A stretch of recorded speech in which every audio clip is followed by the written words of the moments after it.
the one with your name? The one with your name? Oh, weird.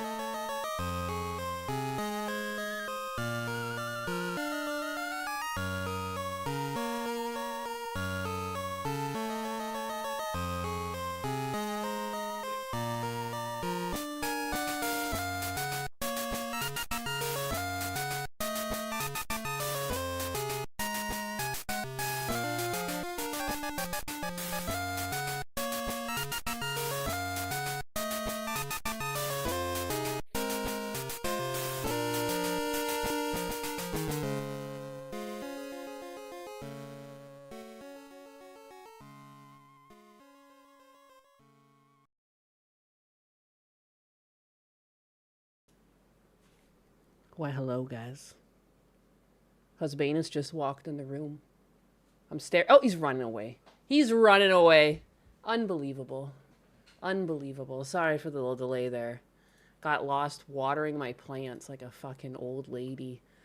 I was like, oh yeah, I started the stream.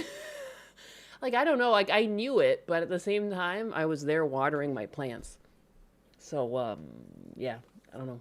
Sometimes when you get old like me, you do things. And then you're like, wait, what am I doing this for? I got other things to do. You did your best Arnold Schwarzenegger impression in the history of side. Oh, I did the best Arnold Schwarzenegger impression in the history of side scrolls. A high honor, a high honor. I've put in the work though. I watch like almost exclusively action movies, and if it's like not an action movie, it's a comedy or something. I don't know. Male coded movie consumption. Baby, yeah! It's finally paid off. I love my Arnold Schwarzenegger, and I love I don't know. You obviously know I love Jean-Claude Van Damme, but I should be better at names. I don't really know a lot of like movie star names, but like obviously like I don't know, I like Tom Cruise movies, you know. I like Top Gun, stuff like that. Nine is as old as dust, true story. I remember when I was a kid, I loved Top Gun, and then I went to a theme park in Canada, Canada's Wonderland, and it was based off of Paramount Wonderland for a while, and then there was the ride called Top Gun. I loved going on the Top Gun fucking roller coaster. It was like, I'm a pilot. Now I'm a fighter pilot. I also, yeah, no, I did watch Junior. There was definitely Kindergarten Cop. There was that other one too. Where, was it Jingle All the Way, where he has to like try and get that fucking toy for his child? That's also a really good movie. But I mean, I also again, I like the action as well. But yeah, Junior is so terrible. It's like a meme to watch. I remember like even as like the young child I was watching the movie, like I could tell it was fucked up. Dude, cocaine is a hell of a drug. A hell of a drug. Um, oh no, not Canada. Oh no, yeah, that's where I came from. I was spawned up there. Pulled me out of the syrup bath. And there, you know, that's how it all started for me. I like hear something in the background of my computer, but like nothing should be running and making noises, so it's weird. Twins is Arnold's best movie. Hello, Pink Cat. Good show on Side Scrollers. Thanks, guys. I was really nervous. I don't know why. I've watched them before. They seem like perfectly normal people, and yeah, they're perfectly normal people. It was like right off the bat, like it was easy to get along with them. I'm just weird. You guys know me. I'm in like an anxious mess sometimes. So, tee hee. I was on my best behavior. No puddles. No puddles. Commando is his best. Maple Devils. Rubber Baby Buggy Bumpers. Jingle All the Way is my favorite Christmas movie. It's actually so much fun, though. Like, it's actually a good movie. I remember I've watched that more than once. I've definitely watched that way more than once. Wine Auntie, you had a fangirl brain going on. Ayo? When? Oh, I guess because Halo. Halo! I think Master Chief must have been one of my, like, first crushes. Master Chief, and then Ryu Hayabusa from Ninja Gaiden Black. I had crushes on those characters. It was awful. I don't know. I mean, I was a kid. I didn't really understand that they're not real, you know? You just look at them and, oh, pretty. So manly. I saw people complimenting your model, especially the ear wiggles. That's so freaking cute. I do try to like act a little bit with my character sometimes because like her ears go up with her eyes and stuff, but that's fun. At one point I looked over at the chat and everyone was complimenting my Arnold impression and I was like blushing so hard I feel like you could cook an egg on my face. I was like, oh, I'm Arnold. It was very Diablo only got $50. We failed you. I'm pretty sure it got more than 50. I'm pretty sure someone else, I think it was like 60. We beat Mass Effect, and I think that's all that matters. Master Chief always had a very impressive helmet under his helmet. No, yeah, and like, because like, you know, they end the one game, like they're turning the camera away, like he's gonna take his helmet off and you'll never see it. You know what I mean? I always loved the tease there. So like, they brought up the TV show. I was like, that doesn't even register as Halo to me. Like that's fan fiction. I don't. That's not my Chief. Forbidden Cat Belly. With the 4.99, Nyanus was extracted out of a vat of syrup, like in the Uruk-hai spawning scene in Lord of the Rings: The Two Towers. Exactly. That's what I was imagining when I said that. Just pull me out of the syrup. That's how Canadians are born. Didn't you know that? No, showing Master Chief's show is retardation. No, I thought, like, when they first announced it and I was foolish and trustworthy, I thought, like, oh, cool. And I thought it would be, like, interesting. Like, I wonder how they're going to manage, like, him with his helmet. And I thought they would just do, like, really good writing and cutaways. And, like, I thought it would be hilarious if they teased it a few times, like, he took his helmet off, but we always, like, cut away. But no, they couldn't do it. They couldn't fucking do it. Like, ugh. Not even. I remember too. There's like a sex scene. He like shows his ass, or like I know his ass shows at some point. Atlas, why are you going outside? Atlas, I'm not going outside. I'm done. Atlas thought I was going outside, but I was just letting Fritter in. Atlas is my little helper. When I water plants and stuff, he's next to me, and then he'll bite the hose. Yeah, we'll water the plants and water Atlas, right, buddy? Yeah. Sorry, yeah, the Master Cheeks. Just the worst. I just like again, like I try to like memory hole that and forget it existed.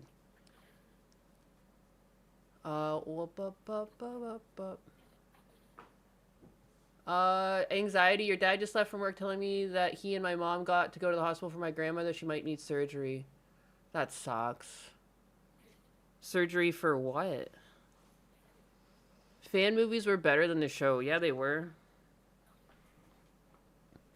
That's why we call them the Master Cheeks. Just the worst. It's an okay sci-fi show. It's not Halo, though. Well, where are you going? Husbanus walked through my room.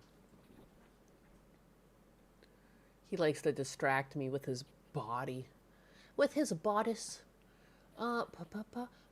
There's a few things in the news today. I kind of want to, like, I don't even have this one tabbed up, but I want to go pull it up just because I, like, had a good fucking laugh at this last night. I had tummy hort yesterday. Like a fucking idiot. Like, I did it to myself, too. I got off of the Side Scrollers podcast, and I just started hitting up my birthday cake. Like, multiple slices. And then I was like, in the second slice, I was like, what have I done? I don't know, like when you like anxiety eat stuff. And so then, yeah. So, you know, as you do. Birthday cake.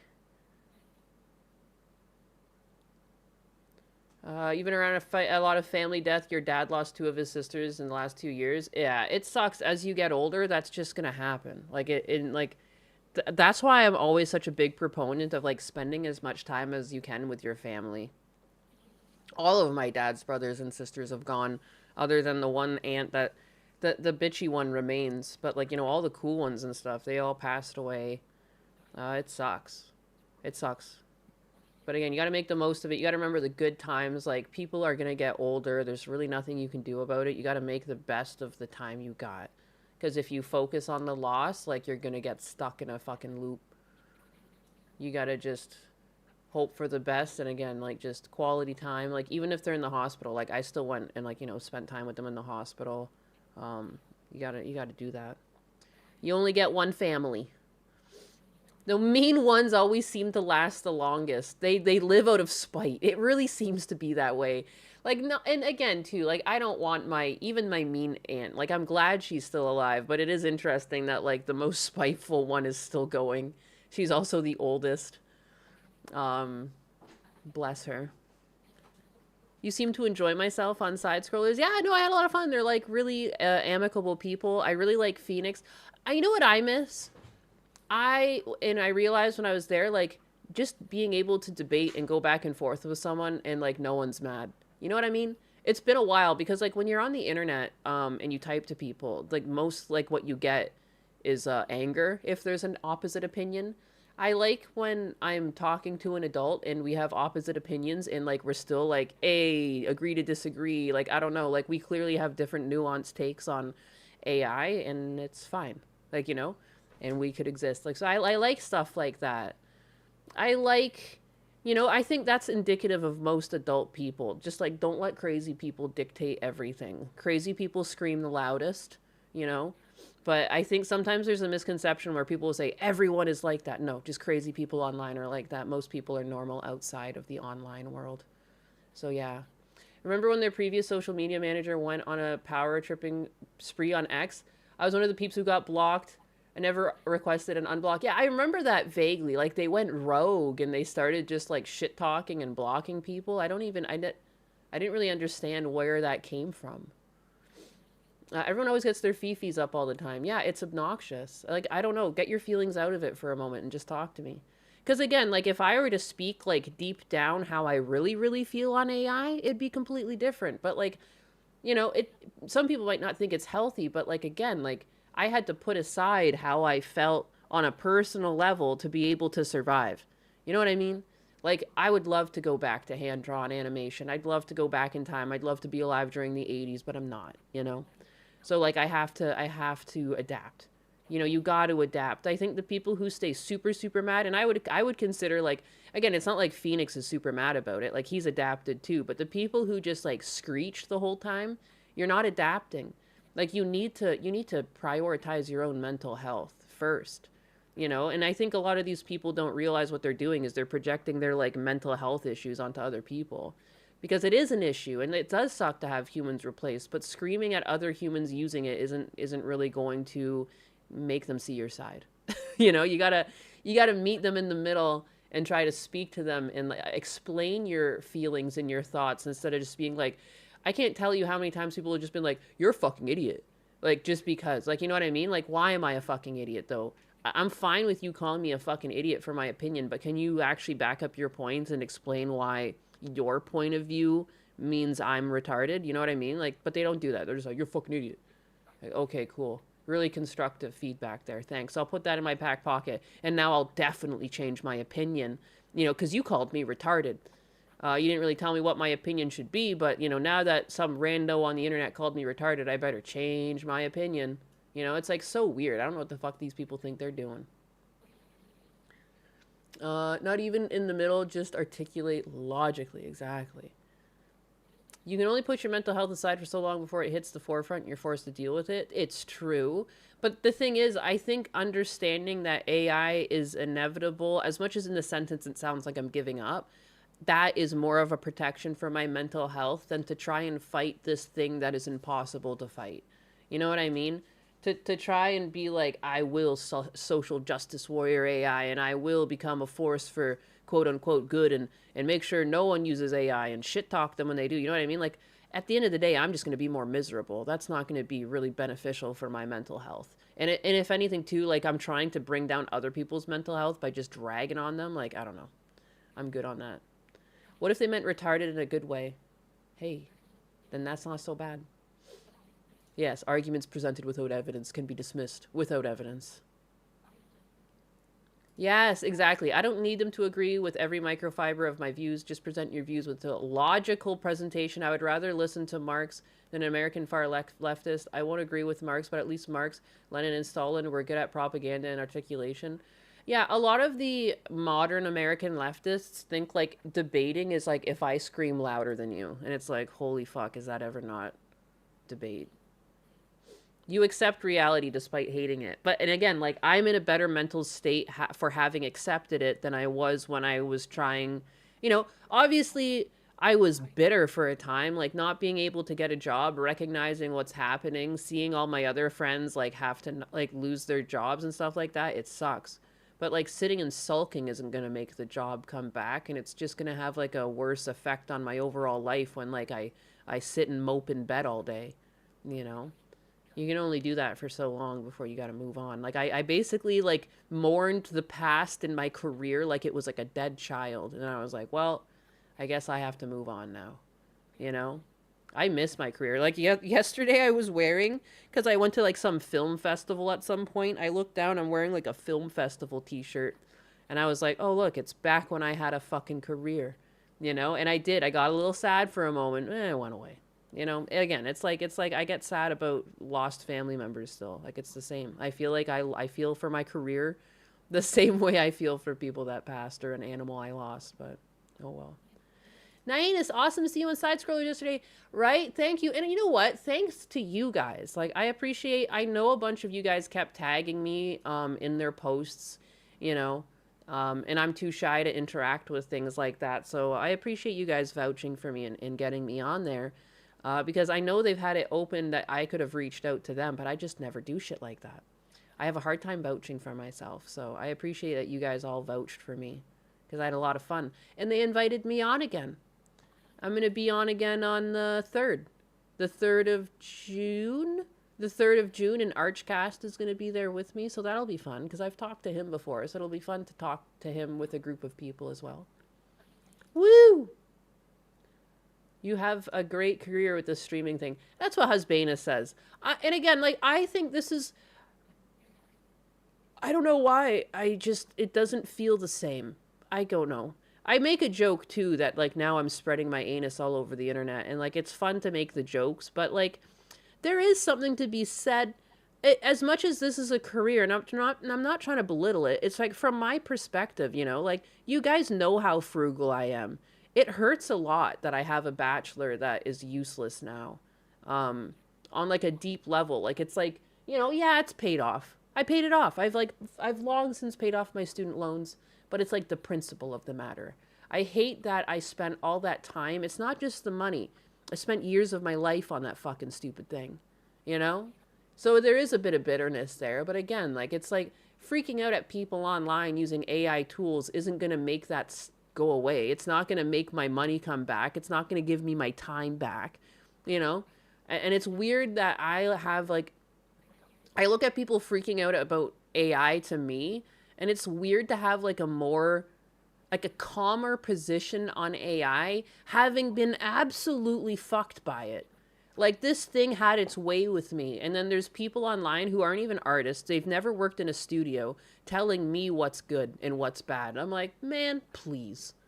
Please. Unbelievable. Draw stream? I can do a draw stream. I meant to do one yesterday, but I hurt myself with cake. I literally had to go sleep it off. I had to take a nap. I had to drink a bunch of water and take a nap because I fucking caked myself. But yeah.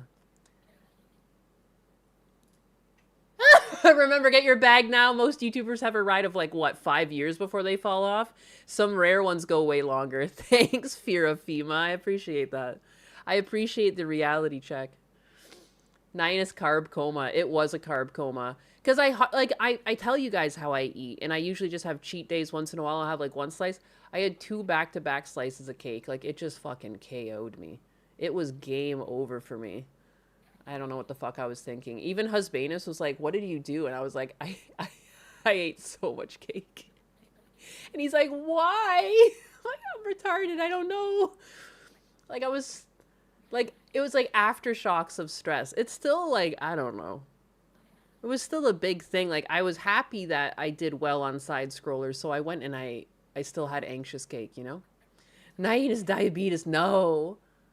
Sweet. About the draw stream, not the injury. Well, it wasn't much of an injury, but an upset tummy. But that's why I call you wine auntie.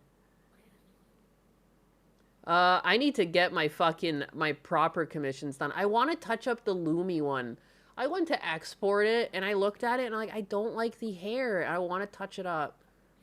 I don't know why I'm like this. Shoot, don't feel so bad. I ate 2 slices of cake in 1 bite. My brother's like that. I got ice cream cake when I was up last for like one of his like my nephew, his son, it was a birthday. So I got like this ice cream cake, and my brother, I swear to God, had like a quarter of the cake on his plate. I was like, "How the fuck are you going to eat that?" And he did. He ate the whole thing. I was like, "That doesn't even make sense." Like that it just doesn't even make sense. It's like more than a bowl of ice cream. Like it was a huge slice of cake. It was a huge slice of cake. Unbelievable. Um, anyways, let's just start rolling into some stuff we can yap about. That's what this is all about. It's all about the yap. What did I miss? All I did was yap. All I did was yap. My random Portal reference, the cake is a lie. Did you say that somewhere? Where did you? The cake is a lie. I knew you would have said that. I love Portal. This just made me laugh last night. Cis women also have to work on being a woman. LOL. I'm like, no, we don't. We really don't. It's just if HRT is the base for you to build your womanhood on top of. If you think hormones and surgeries are all you need, you're going to be incredibly unhappy. Working on yourself mentally and actively learning how to be a woman will do so much for your transition. If you have to work on being a woman, you're not. And then they're like, cis women also have to work on being a woman. I quite literally don't. I quite literally don't have to do anything, and I'm still a woman. I just thought I want to put that out there. At 2 a.m. when I saw this, I got the 2 a.m. giggles at it because like it just makes me laugh. Like what? Like my tits are gonna fall off or something? Will my vagina not form? Like, oh, you didn't act like enough of a woman. Now you are just like without vagina. It just sealed up on you. Sorry. What are they on? You could do a challenge drawing against AI. I would lose. It's much faster than me. Much faster than me. What are they on? HRT, apparently. I don't know what cis means, honestly, but isn't a woman a woman? No. Women have to work on being women. Otherwise, otherwise you just don't form into a woman. You just, I guess, turn into a man. I don't know. Wait, why do you have man hands? You failed as a woman. Oh my God. I know what I'm hearing. I was still in a Discord call with Husbanus. That's so funny. Woman privileges revoked. It's just like how Biden takes away the black. He'll just show up and take away your womanhood too. Jesus. Fast metabolism, Nyanus. My friends once saw me eat an entire all-meat pizza and gain no weight. To this day, I still have the nickname Shonen Stomach. Jesus Christ. Yeah, I've seen my brothers polish off a whole pizza. It doesn't even make sense. You turn into a amorphous, genderless blob. V-card revoked. Revoked. By her theory, you could work hard enough to remove the man hands. Shit, you mean that? If I try hard enough, I might not have man hands anymore? Amazing. I love women. Biden did take my black card. Yeah, how many white black people do I have in the audience? You know? So many. Vote for me or you're not a woman. Otherwise, you grow a PP? I think so. I think that's how it works. If I stop trying at being a woman, I just turn into a man. Well, how do you think I got these man hands? I slipped for a bit. I woke up a couple of days and I forgot to do a woman thing. And then I just started slipping. It started slipping. And then I had to stop it before it went too far, you know? You haven't been supportive enough of illegal immigration. We're confiscating your vagine. Sorry, we don't make the rules. What if a man stops working on being a man? Well, clearly he becomes a woman. I don't make the rules. Big grip hands. I've been told that I'm not black. That's so strange. That is so weird. When you're like objectively like you're black. You look in the mirror, you're black, and someone's like, you're not black. That's just weird. That's just weird. People need to fucking... And I bet they would think that they're not racists when they're like actually more racist than like the people that they call racists. Like, you know what I mean? Because like, how can you what? You're gonna tell someone they're not the color of their skin? That's so weird. It's like I went up to an Asian and was just like, "You're not actually Chinese." They're like, "What the fuck?" Every time she doesn't make Husbanus a meal, her hands get an extra callus. Oh my god. Dear Lord. Alright, what else we got? We got the DSP. I knew I wanted to sneak in a little DSP because I know how much you guys love him. Hey, Atlas. Sweetie.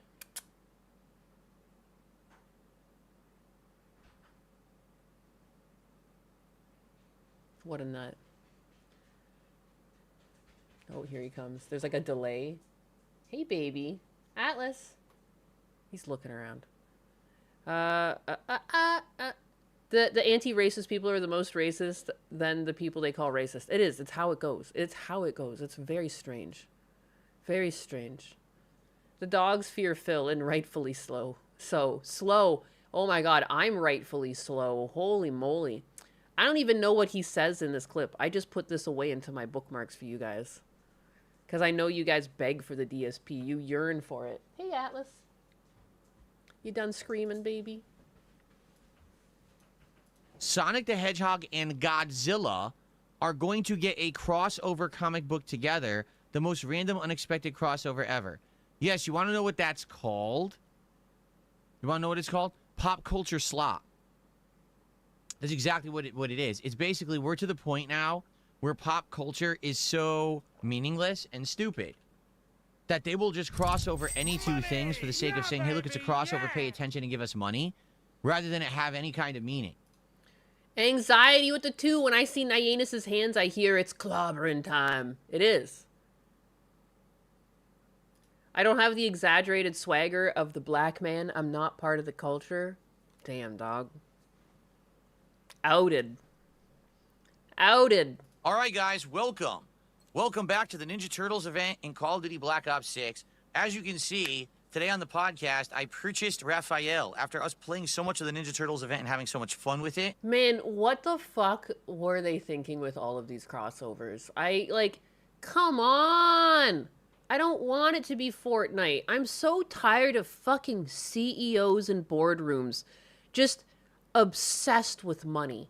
Okay, look how much money Fortnite's making. How can we make that money? Instead of trying to figure out something that would work for their niche of gamers, something that, like, okay, people who play our games, what do they like? They never even, like, tried to, like, Venn diagram it. Like, you know, like, mostly what people are looking for when they play a Call of Duty game is that, like, it's a slight realistic game. Like, there's some slight realism to it. You know what I mean? Like, I don't want to see a Ninja Turtle. I don't want to see Beavis and Butthead. I don't want to see fucking Nicki Minaj.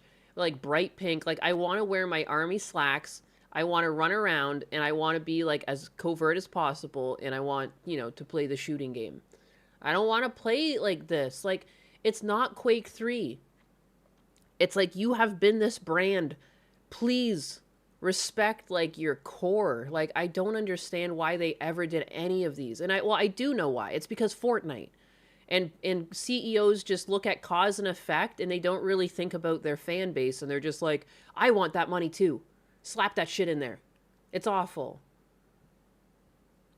It's like, you know, I decided to spend some money it doesn't even make sense too, seeing a fucking, they have a gun. A fucking Teenage Mutant Ninja Turtle with a gun. So stupid. on it. So we actually bought Raphael as well as the Ninja Turtles pass. So we're going to be earning Ninja Turtles content as we play today. Sonic the Hedgehog and... Yeah. So there you go. What the fuck is this piece of shit right here, Joe Pesci? Yeah, no, it's for real. When did Raphael pick up a hole puncher? Like, what is this? Gotcha Games did this shit well before Western devs. They saw the dollar signs. It's true. It's true. It's the global homo agenda, Nyanus. That's why. I hate this slop so much. I mean, again, like, I met my husbanus in Black Ops 4. You know, I just... As much as I never really played Warzone with him, you know, I tried for, like, a little bit, and I just couldn't do it because it was so cheesy. And, like, at that point, I would just rather play Apex and go all in on, like, an arcadey shooter. But I do prefer, like, it to be more realistic. But, like, I don't want this weird blend of like realism and not, and also too like the mechanics really benefit campers. Like, you know, like having airdrops in a box, like, oh cool, so now the person that just hides in a corner can also find like one of the most powerful things in the game that require no skill, and they can just call an airstrike on me when the circle gets small. Ooh, so much fun. Like, you know, I just can you just think think about your core gamers. It's like you'll see a momentary boost if you make things like this, but it doesn't last, you know? Rather than like actually doing some sort of research into what is a new mechanic that your core audience would enjoy. Also, his wrist looks so fucked up here. His broken ass hand. Are you kidding me? They broke his wrist. I miss the 2000s era Call of Duty. Yeah, remember Call of Duty, Medal of Honor? Like, they were almost like, I don't know, you couldn't really tell the difference between the two. There was like, they were just like, they're shooting games. And like, that was fine, because like, that was the interest. Like, if I wanted to play one of those games, I would play that game. And if I wanted to play Quake, or if I wanted to play Unreal Tournament, I would play those. You know what I mean? But I never expected them to do a crossover, because like, they were different games to me. Like, you know, one's more arcadey, one's more serious. Like, sometimes it's nice to have a little bit more of a serious shooter. And, like, you know, with the regular skins that you would usually get, you know, you have, like, some sort of camouflage. And generally, like, if you went up to, like, the sniper class, you would have a little bit better camouflage. Like, maybe you'd have a ghillie suit or something on. And then versus just, like, the regular guy running around that just has, like, some normal, you know, army getup. I don't know. I don't know why they have to change a good thing. Make more maps, you know? Change it up in that way, but I don't think they should ever fucking added these characters. Now I'm like completely forgot DSP's point. I mean, yeah, I kind of agree with DSP at the beginning. I guess he's been trying to get more into reactionary content, hey? Like, I saw he was watching the quartering. He was watching the quartering thing that June the King put together. Medal of Honor Frontline was actually my first dual analog stick first-person shooter on the PS2. Was wild getting used to it at first. Yeah, I played it on the PS2 as well. It was a lot of fun. Unreal Tournament 2004 is officially free. Everyone should go play that instead. Shit. Call of Duty Modern Warfare 2 was the last one I played. I loved Modern Warfare 2. It was such a good game. They still have servers running for that game. Good game. I don't mind crossover if it makes sense with the game, like Rambo and COD would make sense. Yeah, and he would fit in with the characters. He wouldn't be just like some giant fucking Ninja Turtle running around with a bunch of regular people. DSP talks to his audience like a child trying to justify his parents why he needs his allowance for a battle pass. Battlefield's Battle Royale RedSec is better than Warzone in your opinion? Oh, really? They have a Battle Royale in there now?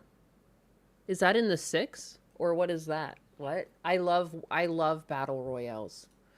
I really like the Black Ops 4 Battle Royale. Like, you know, like, I don't know why they really made sure that that game died, so when Warzone came out, people would go play that, because they just, like, let that thing deteriorate. But I really liked that game. Unreal Tournament Towers map is peak. Yeah, the special ops missions in Modern Warfare 2 are a lot of fun. I love stuff like that. I love sneaking around. I like sneaking around and having to use, like, positioning and, like, tactics. And, like, oh, you know, you only got so many bullets. I love that shit. I miss old Unreal Tournament. Man, so many of us lived through, like, the golden age of gaming, if you think about it. Now, like, a lot of the things that are out now are just remakes of things we already played. The kids have no idea. Kids have no idea. And this is another thing the kids have no idea about. I don't remember ever in the lifetime of my whole life, which is over 30 years now, when a console has already been released, how many times have you seen it go up in price months later? What kind of end times are we in right now? This is dreadful. I know that components have gone up in price, but that doesn't make this any more dreadful. because the components should never have gone up in price. The people should have sued Sam Altman into the fucking ground. You know, we shouldn't all have to be paying for the fact that he cornered the market on chips. This is ridiculous. Ridiculous. Nintendo are increasing Switch 2 prices starting September 1st worldwide and May 25th in Japan. And it's basically a price increase of $50 across the board. PS5 also did. Yeah. The era of expensive compute, things get more expensive over time. Dear Lord. The price splurging on a new gen console are basically a price of Nyannis going to Hawaii. It's truly the dark ages of gaming. Yeah, back in the day, it used to be like, if you want to save money on a console, you wait a couple months till it goes down in price. Now it's going to be like, hurry, get the console at the ground floor before it goes up in price. What kind of backwards economic times are we living in? This is bullshit. It was already too expensive for what it was. Like, yeah, it's a great device. I bought one for Husbanus for Christmas. It's a great little device. It's well put together. It's a good size, but like, it's inherently not what a lot of people want. You know, it's good because Husbanus does a lot of work trips. Like, now he can play games like on work trips that are like really high quality. You know, the screen is really nice, but like, it's like, it was literally like a luxury item to purchase it, because to rationalize it when you already have a Switch, like, it's hard to do. It's hard to do. Like, you have to be fucking moneybags to be like, you know, I can drop $500 on this console.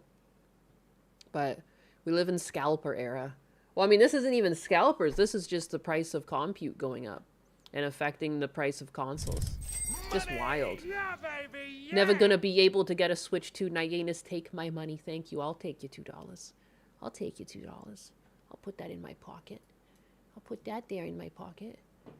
Go-Kart celebrates their subscription for 2 months 44 minutes ago. Go-Kart gifted 5 fucking subs on Kick 45 minutes ago, and I miss it. I need to fix... I keep trying to get the alerts for Kick working, but they always break. I don't know why they always break. I don't get it. I'm saying... Oh, Sam Altman is essentially a chip scalper. I mean, yeah, he went in and he bought out all of the fucking inventory. I'm surprised that he's not just getting a pantsuit off of him.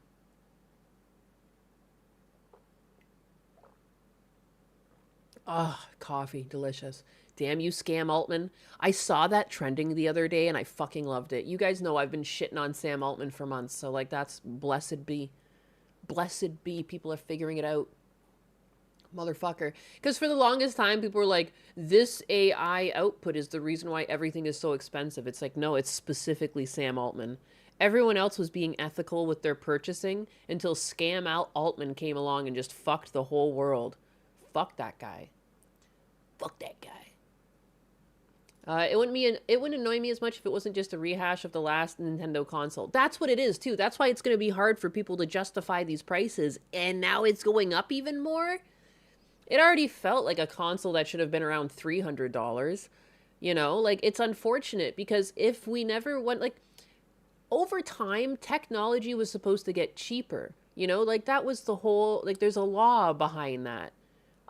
You know, based on what we used to pay for handheld devices and cell phones when they first came out, like, if we lived in a perfect world where it made sense, this would have been around $300 on launch. Like, I feel like $299, you know, would have been its price, because it's not quite a console on par with like an Xbox or a PS or a PlayStation. You know what I mean? Like, it's clearly underpowered. It's a portable device / console. You know, it's just never going to be as powered. You know, they went into the handheld direction.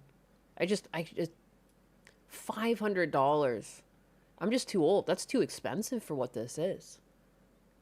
They should do a home console version that's cheaper. Cell phones used to come with a carrier contract. That's why they were cheaper.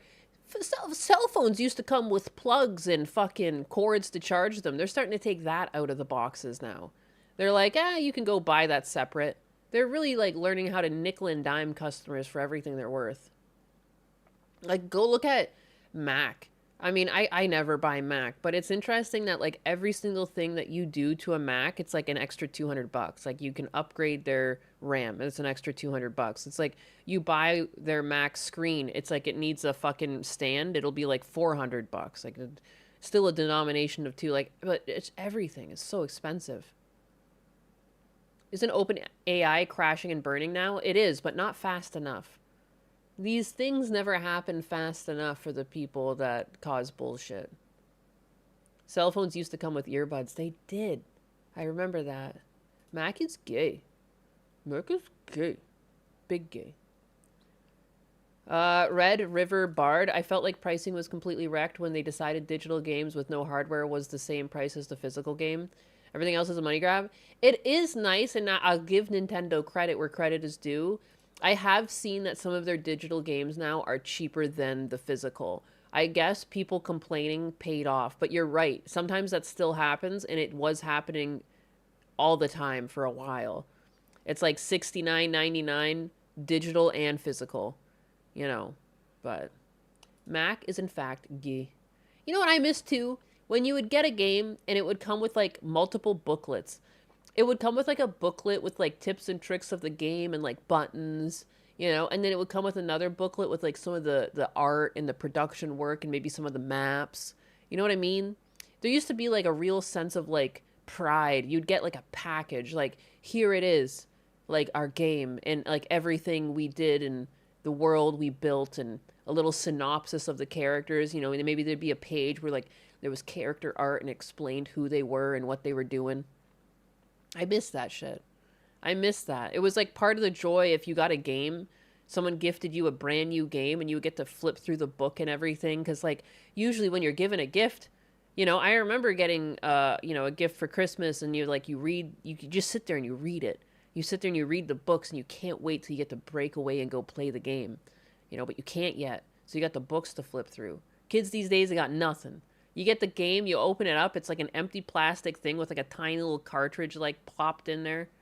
You're gonna just enjoy your plastic casing, all right? They used to even put like little things. We used to own our media long time ago. Sometimes too, they would add just like little things, like, you know, there would be like a little trinket that comes with it, a sticker, or it's just sad. It's just sad, just the greed. Like, because companies used to understand how to be greedy, but also give back to customers to keep them, like, loyal to a brand. Now they're just like, we're guaranteed this income. Fuck it. Bleed them dry. You know, if they can make $1 profit per transaction, that's fine. But if they can somehow bleed you for, like, $1.25, they're going to take that extra 25 cents, you know?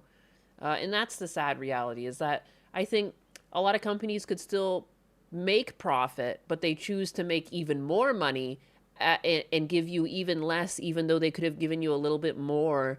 You know, it's like they're just going for maximum profit, and it's sad. Physical media is 1,000 times better. I agree. I love looking at my classic games. I wish I had more, but like my parents sold a bunch of them in garage sales, but I love looking at my Super Nintendo games. I love looking at my consoles. You know, I love looking at my physical cartridges. I love them. You know, I love my PS3 collection. Like, they're just so fun to look at. That's what they're taking away from us. They're taking it away. Any company that gives me a nice sticker with my purchase goes up 2 points in my book. Yeah, it's weird how just little things like will sit with you. Even if you're not a sticker person, you know what I mean? Like, it's the packaging, like the experience of opening it and just feeling like you've acquired a bounty, you know? I miss those days. They're worse than Mr. Krabs. They would bleed you for 1 more cent if they could. They would. Yeah, they're just pushing it to the absolute limits. Absolute limits. Anyways, since we're talking about video games too, I saw Trigger Point posted this, and I love it. Because I've seen a lot of discourse on the timeline about, like, Bayonetta recently, and I think that came from, I don't know where this came from, to be honest, but Bayonetta's been being spoken about, and, like, the gays are claiming her. I could have sworn I saw some back and forth, but I didn't bookmark it. I've seen Bayonetta on the timeline, you know? But this just makes me laugh, because I do remember when Bayonetta came out. Now, I'm going to be completely honest, like, super ultra gay people always loved Bayonetta. Like, I don't know, but, like, it wasn't, like, They knew she wasn't. I know what it was. People were calling her lesbian on the timeline. And the developers were like, no, she's not. Sorry. That's just what it is. But, like, she is a gay icon for gay men. 100%. And she always has been. I know that because I went to school with a gay guy. And he played that game. And, like, he just loves heels. Like, he's just a typical gay guy. But he wasn't, like, I don't know, screeching it from the rooftops. Didn't think she was a lesbian. Like, he just likes, like, snatched women, you know? He's a gay guy. But, like, people these days are, like, obsessed that she's somehow a lesbian, which doesn't make any sense. I just don't understand. She never came off as a lesbian to me. But anyways, this is what I remember. When Bayonetta came out, this is the online discourse I remember. Predictably, the internet is now infested with gamers' screen captures of various ways that they got Bayonetta naked. As if this pornographic, overly sexualized, animated representation isn't bad enough, the way that Bayonetta restores her power is by sucking on... Was he out as gay or speculation gay? No, this guy was full-blown gay. Like, he was like, I was in college. He was in college. He was doing, like, visual merchandising. Like, he actually makes, like, bank these days. Like, he does, like, drawings at, fashion events. When people run the, walk the runway, he does, like, quick drawings of them and everything and does, like, marker and stuff. Yeah, he's ultra gay. But you know what I mean? Like, even just thinking about where he is now, he's on the runway. Of course, he would, like, squeal with Bayonetta. Like, he loves Bayonetta. He was the one when I played Street Fighter with. He was always, like, Chun-Li. He would always, like, pick a girl. He was always playing a girl. Like, but, like, again, like, he was just the most stereotypical gay guy. One of the best, the best, like, he wasn't catty, he wasn't mean. He was just so much fun to hang out with. Like, I miss him. But, yeah. A lollipop. But I'm not really here to discuss the overly sexualized adolescent male fantasy that Bayonetta is, but rather talk about part of the game's marketing strategy. Predictably, the internet is now infested with... But yeah, that's what I remember. But now people are obsessed that she's some sort of, like, lesbian gay icon. Like, again, her character type, I think it's easy to get confused because her character type is the type that, like, gay men would like. But that doesn't make her a gay icon. That's my story. She misses that. Sarky is the worst. Yeah, isn't this Sarkeesian? This is like her in the past, isn't it? Oi, I always play as a girl too. I like girls. R.I.P. me. I mean, that's normal. He likes when they're wearing heels though and stuff, like really high heels and shit like that. Would he be referred to by Kershey as a vintage gay? Yeah, a vintage gay. I guess that would be a good way to say it. Like a classic, not one of these modern day gays that are very strange and in your face. Like, you know what I mean? Like, most people in chat, and like, he wasn't like, you know, like, it would be like, it's not like he's going to be all over men or make people uncomfortable. Like, it just so happened to be gay. It's like, as a woman, you could hang out with a man and it's not like you're having sex. Like, clearly he could hang out with men and not, like, you know, nothing was weird. He was just a classic, regular gay person. Like, but, again, like, there's just a weird performative nature these days that it's like, yeah, no, they're just a regular person that happened to be gay. That just loved people in heels. That's it. The normal gays of old. I play as a girl sometimes just to be looking at a girl. And I play as a guy sometimes just to be looking at a guy. When I played Arkham Asylum, I remember making Batman jump up and down just to get his fucking little booty cheeks and screen. Because sometimes his cape would cover his butt, so you had to make him jump to see his tight little cheeks. You know? You gotta do. You gotta do what you gotta do. All this pre-woke fucking bullshit. The normal. Yeah, I miss it. Buddha. I make hot female characters in games intentionally. Fuck yes. You know, you gotta do it, man. I'm so tired of, like, things, like, and I guess, like, it's weird that, like, the Star Fox characters are kind of ugly right now, too. Like, I see what they're doing with, like, it kind of looks like the old cover art, but, like, you know, that's, like, you don't have to make Mega Man look like the old cover art for the NES games. Like, that would be a fucking travesty. It's, I don't know. I like when characters are appealing. I don't feel any which way about it. I feel like I'm a pretty average-looking person, and I'm not offended if there's, like, a supermodel level character in the game. I prefer it.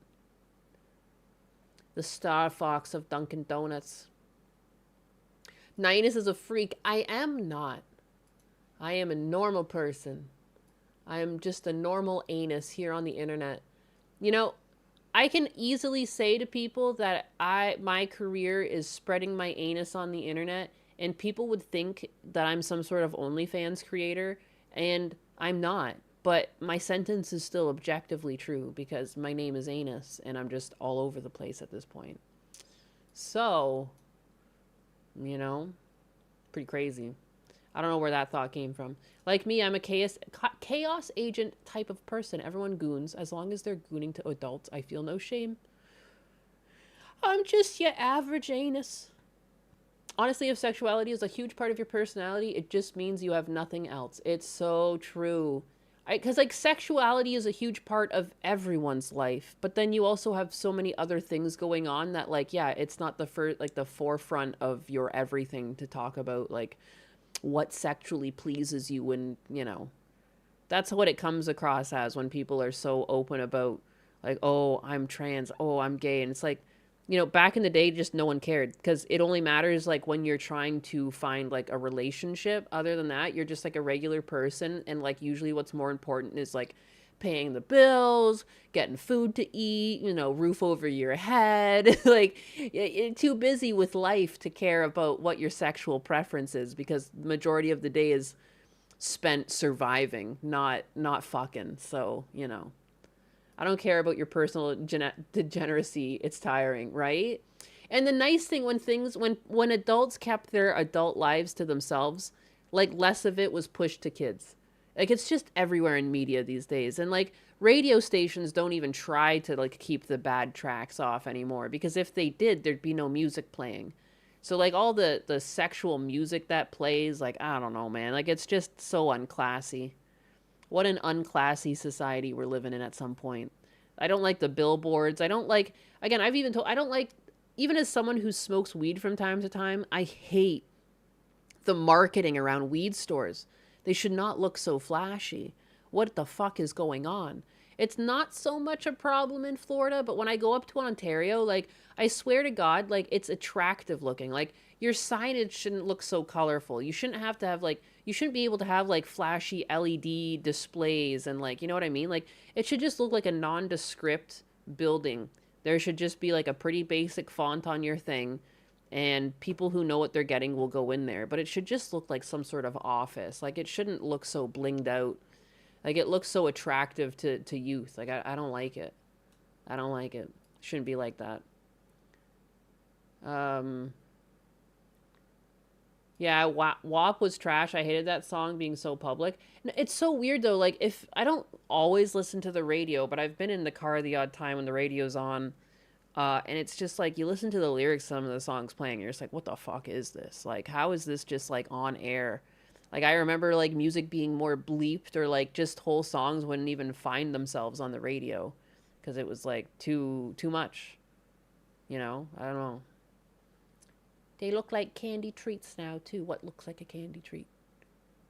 Some of them look like a strip club. Yeah, no, there's, like, literally one in my hometown that I'm thinking of that has, like, LEDs and stuff, and it does. It kind of looks like a strip club. Do not, like... And again, like, because adults will know what it is. Like, as an adult, I don't need the fucking place to look like Pee-wee's Playhouse for me to walk in and get what I want, you know? And you can have it colorful on the inside. Like, your inside visual merchandising can be nice, but, like, I just don't understand why they have, like, really, visible locations. There's no secrecy. The names are just straight up, like, get your fucking weed here. Get your marijuana here. You know what I mean? Like, there's no hush-hush. Just any kid walking by can dream about the day they can also walk in and get marijuana. Like, I don't like it. I don't like it.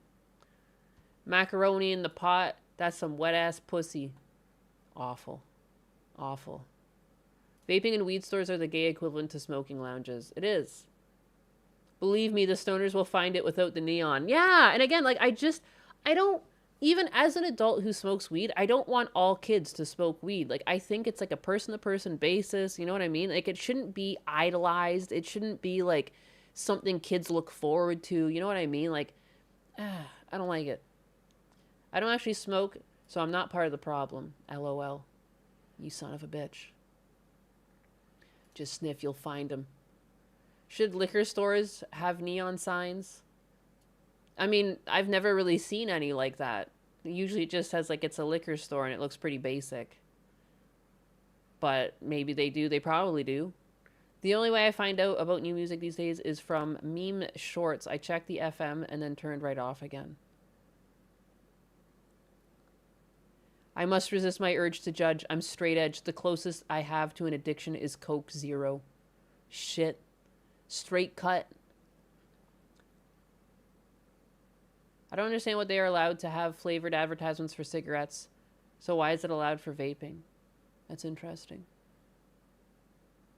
Finding a dealer was half the fun in the old days. One that you could trust. What is this? Oh. This is to do with view botting. I hate view botting. Be honest, you know, I don't like it. It's so clear when people are view botting because they like start going live and then they'll be like, boom, 6,000 viewers, and they just stay at 6,000 viewers the whole time. Like, it's bullshit. I hate it. And it's like, you shouldn't be able to pay to get ahead in streaming. Like, it's unfortunate that people who have, like, family members who have money already have a leg up in streaming if they can afford to put, you know, $100 a month to viewers and shit. Like, it's scummy. But basically, so here's the guy from Kick co-founder. Because Fearbuck said Twitch CEO Dan Clancy announces that they will be cracking down on viewbotting by placing caps on channels known to be persistently viewbotting. Repeated violations could lead to suspensions. And then so Bajan says that this is a huge LARP. Twitch already caps view counts. We got this idea from their staff years ago. But they won't ban famous streamers. The same arguments apply. Someone else is botting me. And even then, those streamers have access to better methods than real viewers, and the Stream Together feature on Twitch also allows you to safely have a buddy bot your stream up for you for discovery purposes. Kick is working on killing discovery for streamers who bot via our upcoming algo. We think this is the best method, as streamers who bot to inflate their positioning on the platform over smaller streamers will find themselves invisible to users that don't follow them. Twitch should do the same. And it's true. Like, I'm always talking about, like, you know, you're talking about always the evil of AI systems. This is, like, the power of AI systems, is that you will be able to find these people, put them in their own algorithm, and basically kill their reach. That's good AI. You know what I mean? Like, AI is not always the big bad evil everyone wants to make it out to be. It does a lot of very good things. A lot of very good things. Is it cost effective to buy view bots? Do they cost less than what you make from the view revenue? These people's main interests seem to be getting to the top of Twitch. So the more viewers you have, you get pushed up in the, like, who's live now, like, you know, featured content. And usually these people are already making money. If you think you're going to make your money back, you don't generally do that. No, not with the views. I guess they're hoping that by pushing themselves to the top page that more actual viewers will come in and support them. And some people are just sick in the head. I've noticed this just playing online shooters the past couple of years that's been overrun with cheaters. People are just paying out the fucking nose to cheat because they're obsessed with numbers. They will do it to their own detriment because to them, numbers mean more than money, which doesn't make sense because money is numbers. You know, some people might be finding some sort of benefit from botting, but you already have to be pretty big and making money to see a benefit.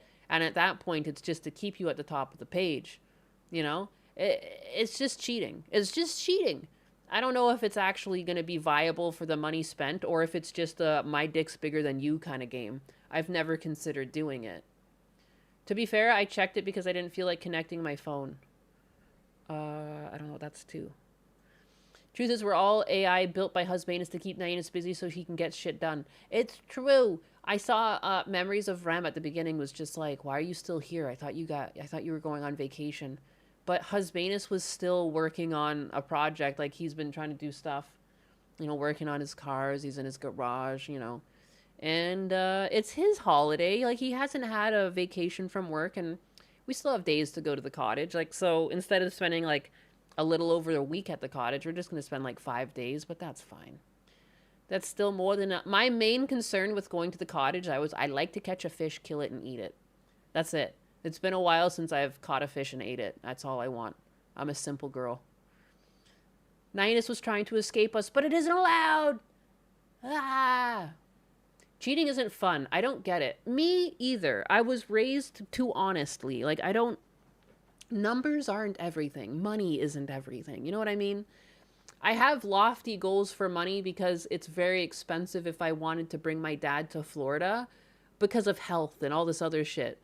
I don't really want a bunch of money. But you know what I mean? Like, I'll try. I'll try anyways. Like, why not? I'll take a crack at it. That's about it. You know, and the cute thing is he doesn't really like, he's never even visited me in Florida. He doesn't like flying and stuff. But when I told him too, I'm like, would you ever move down to Florida? Like, he seemed pretty on board. He said, how much are houses down there? I could probably afford one after selling a house. And then that's the thing. He probably could because houses are a bit cheaper down here than they were where he sold. My only issue is there's no citizenship for him because I'm not fully citizenship yet. And then also the health. Like, he's got a lot of bills that I would have to pay. And then if he moved from Canada, he'd lose a lot of the benefits he gets that currently brings his income up to $2,000 a month. Like, without all of these extra boosts from the Canadian government, like, his pension is like $600 or something. Like, it's not good. So, it sucks. It sucks that money is important, but it really isn't. Like, it's important up to a point. And then it's not. At least for me. Get Husbanus to marry him? Jesus Christ. I wonder why Hassan bots. Because it's a dick. At some point, it becomes like a dick contest for these people. It becomes just like, my dick's bigger than yours, my number's bigger than yours, and like they can't, like their ego won't let them have a smaller number. I'm sure a lot of these streamers are so into themselves that if they have under 10,000 viewers, they're like, no. They probably feel like they fell off, even though that's a lot of concurrent viewers. I don't know. Money isn't happiness, but it can fuel your goals. It is so true. So true. But it would work. He's already married to me. Wouldn't he, like, would I still have my green card if he married my dad? That's also just so funny. Dick's mentioned. The Deke is like, I have a dick. Start hanging out with have him start hanging out with elderly women and have him a sugar grandma. Shit. Hassan can't even view bot high enough to beat Asmund Gold. That's the most hilarious thing.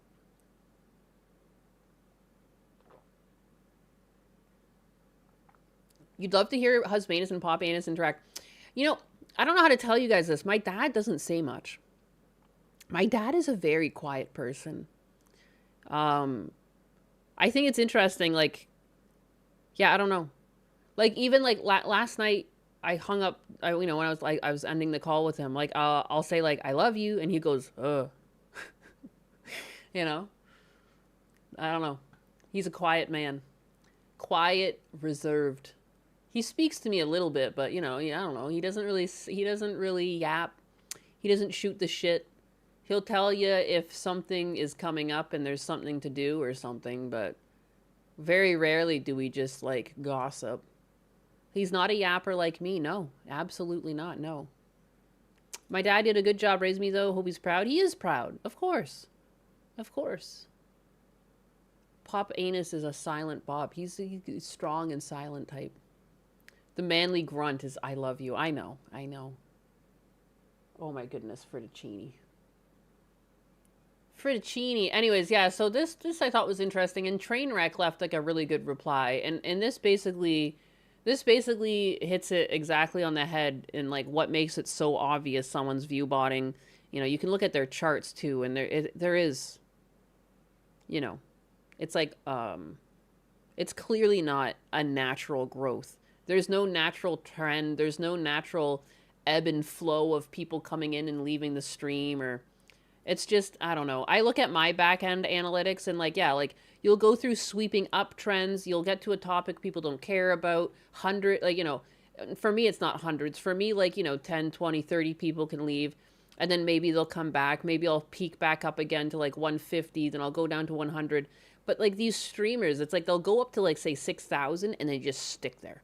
They're like 6,000, maybe they go up and down 15, but that's about it. Like that's just not indicative of like people got shit to do. Like it's nice. Yeah, like lots of people who want to hang out in my stream even say like I gotta go because people got shit to do. So it's like it's weird if you're live for multiple hours to keep the exact same viewership the whole time. Something stinks. Like there's no way. There's no way. And so Trainwreck here calling it out.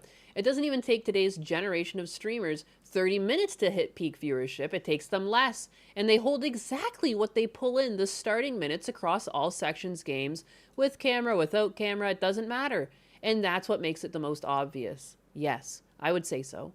You know, and they always have the same view count. No one always has the same view count. You're going to fluctuate a bit. No new generation of streamer truly understands viewership.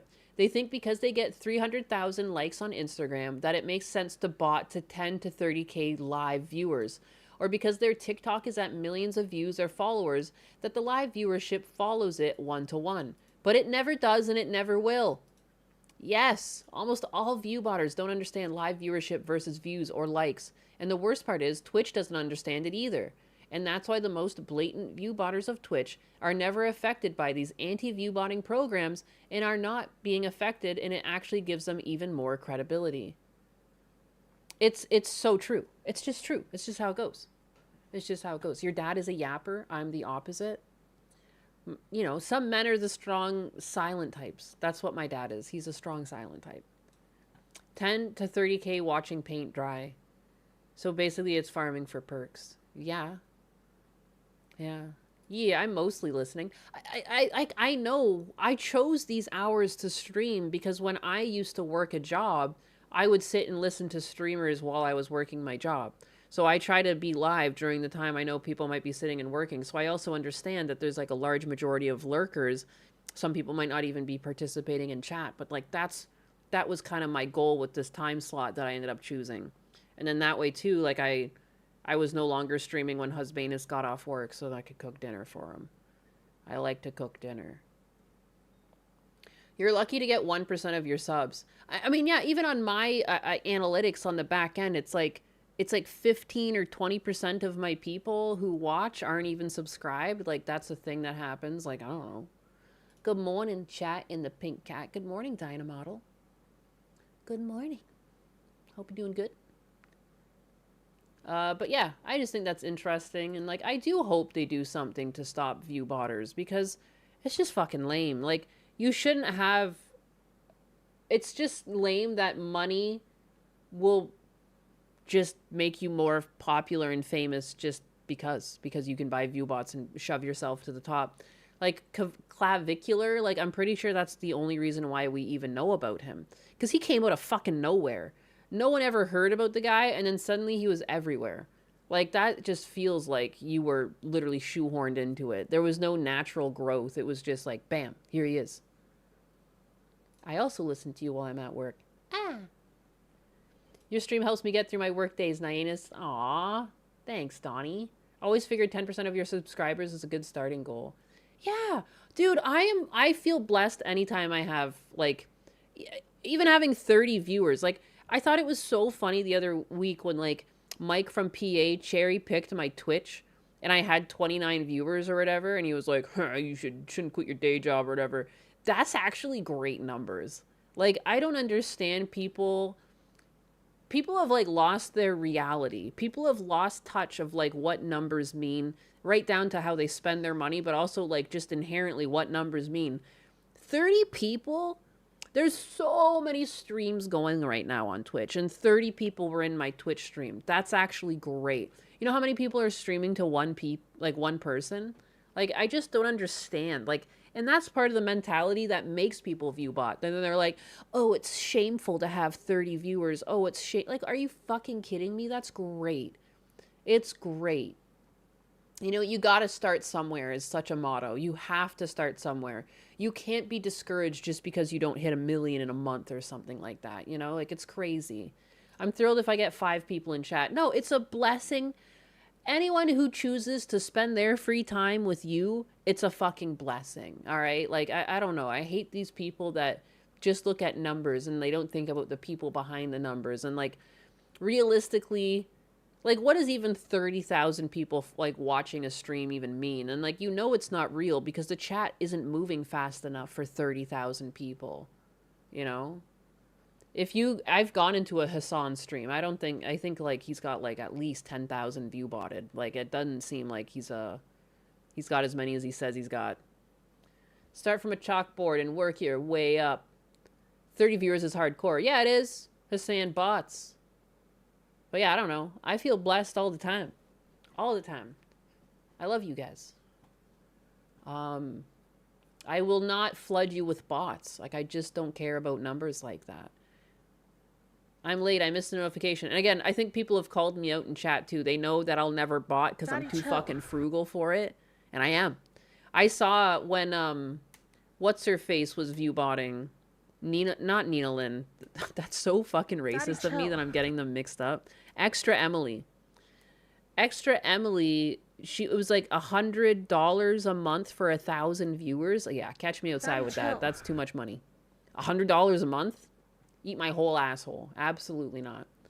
Holy shit, Alejandro with the 10 gifted memberships. Thank you. Let's fucking go. I'm a bot. Welcome in, Mr. Bot Man. I like, what is that image? Is that a Zaku or is that a Warhammer? I'm squinting. But you do look like a bot. Or is that a Brotherhood guy from squinting again. It's so tiny on my screen. I have like a little chat amalgamator I'm reading off of. I like your icon. Beep boop up. I'm Mr. Roboto. I used to watch someone who had at least 50 people chat moved like crazy and the dude got wicked donos. Yeah, no, when I was doing, because I was streaming under another name for a while and I was doing like Apex streams and stuff like that. There was some people in the community that they'd have like 70 or 80 people in chat and they were making a livelihood off of it. Like, because they're also, you know, they'd go to tournaments and things like that and you make money in tournaments if you place. But like, you know, like, I don't know why people are so obsessed with numbers and numbers alone. And like 70 viewers to you might not mean the same to another person with 70 viewers. You might end up getting like a different income, but Twitch itself gives pretty good ad rev. So I don't know. I was watching Ohio Boss Steam game with less than 100 people, but it's over 50 million subs. Stream a game with less than 100 people with over 50 million subs. That doesn't even make sense. That does happen, though, too. If you have a really big channel and you start streaming, and you don't usually stream on your channel, you won't be in the algorithm regardless of how many people follow you. Kaya Place! Kaya Place! I got... This is a thing. I need to go to the washroom soon. A small and loyal audience is better than a large number in dead silence. You know, I actually really like the size I'm at now because I can read chat. Even now, there's times where I miss things in chat, and that makes it fucking annoying for me. Because I feel bad. I feel bad when people are like, you missed what I said. And I'm like, I literally don't see it. I'm trying to scroll for it. I can't find it, you know. But I like a reasonable size because, yeah, at some point it becomes, like, difficult. Like, you wouldn't really be able to interact with chat as much. I'm trying to fucking catch it. Why don't they do a I'm not a robot button on stream? Oh, shit. Oh, shit, like a CAPTCHA? You love us, but we're not friends. It's true. It's true. That's the rules. Federal prosecutors say the murder case against the man accused of killing Irina Zrutsky will not be dismissed regardless of a competency ruling. A Bureau of Prisons evaluation concluded that Carlos Dewan Brown Jr. is not competent to stand trial at this time. Federal officials say the evaluation also found Brown could likely be restored to competency with treatment. Good morning, YouTube chat. How's your morning going? It's going good. It's going good. Hi, Ninus. Hi, chat. Hi, Welder Zach. I don't think Twitch wants the bots gone because people will definitely know how much of their traffic is just robots.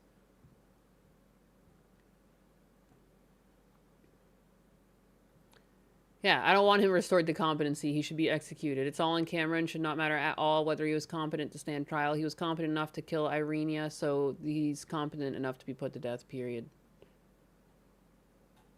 It's just ridiculous.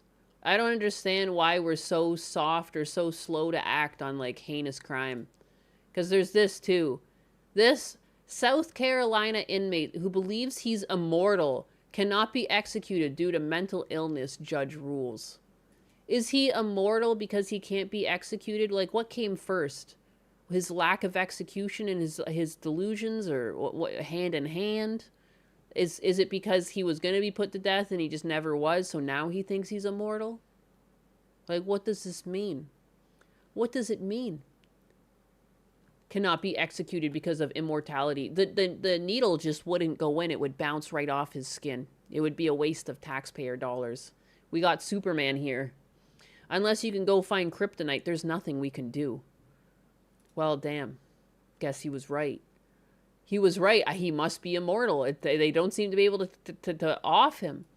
A South Carolina inmate convicted of killing a state trooper more than 25 years ago cannot be executed due to a mental illness that has him believing he is immortal, a judge ruled.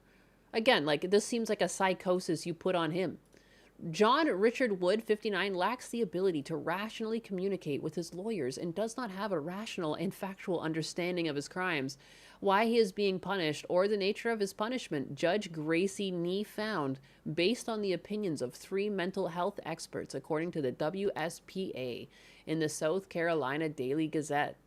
A psychiatrist with the prosecution, as well as a psychiatrist and psychologist with Wood's legal team, all agreed that he failed his 2-pronged legal standard for competence to be executed. Like, this is always so crazy that we have to, like, double check if we can execute someone, but we don't take into consideration the crimes. With his ruling, and again too, like, a really nice dog can turn rabid, maul someone, and go back to being a really nice dog again. Do we suddenly not put that dog down because we're like, oh, well, yeah, like, it ate a child, but look, it doesn't even know what it did. It's back to being a good boy. That doesn't make any sense. Like, I love dogs. I hate having dogs put down, but, like, yeah, when a dog is violent, we put them down because we understand the fucking risk. When humans are violent, we're like, yeah, but, yeah, maybe he's a good guy. Oh, he's confused. He thinks he's immortal. Oh, well, this guy thinks he's Jesus Christ. We can't put him to death. Like, what if he's right? What if he is Jesus? We don't want to be like that. I refuse to believe these people ever here have no understanding. Yeah, there's no fucking way. There's no fucking way. Like, it's such an insane thing. Like, we're living through such an insane time. With this, and even if he doesn't understand, okay, so you're still just as dangerous. This person has no concept that killing people is bad. That's awful. He's broken. He's broken. He's broken goods. At what point do you not just put him down because, like, he's a fucking danger to anyone he potentially interacts with? I still don't think it's a good enough excuse to not get rid of them. I don't get it. He's violent. With this ruling, the judge upheld his attorney's claim that the debilitating effects of his schizophrenia prevent him from facing the death penalty at this time. Nee's ruling must be reviewed by state and Supreme Court, which he could determine whether to uphold or overturn her decision. It's just so weird how we take people who are without empathy and we apply the most empathy possible. The judge said Wood believed that he is immortal, has already died 3 times on death row, and will be resurrected again if the state executes him, citing the mental health expert's testimony during a hearing in March. What, are they afraid he actually comes back to life? What if he's right, man? What if he's right, boss? I'm scared. Better not do it. It's so weird. He's not Solomon Grundy. Kind of looks like it. Looks like he could be. This isn't incompetence on the judiciary. It's a malicious attack on Western society. Like, I just don't understand. I don't understand. I don't want people hurt for protesting or anything like that. But if you do a violent crime, we do away with you. Period. You take someone's life, you take multiple people's lives, you take a child's life, you're gone.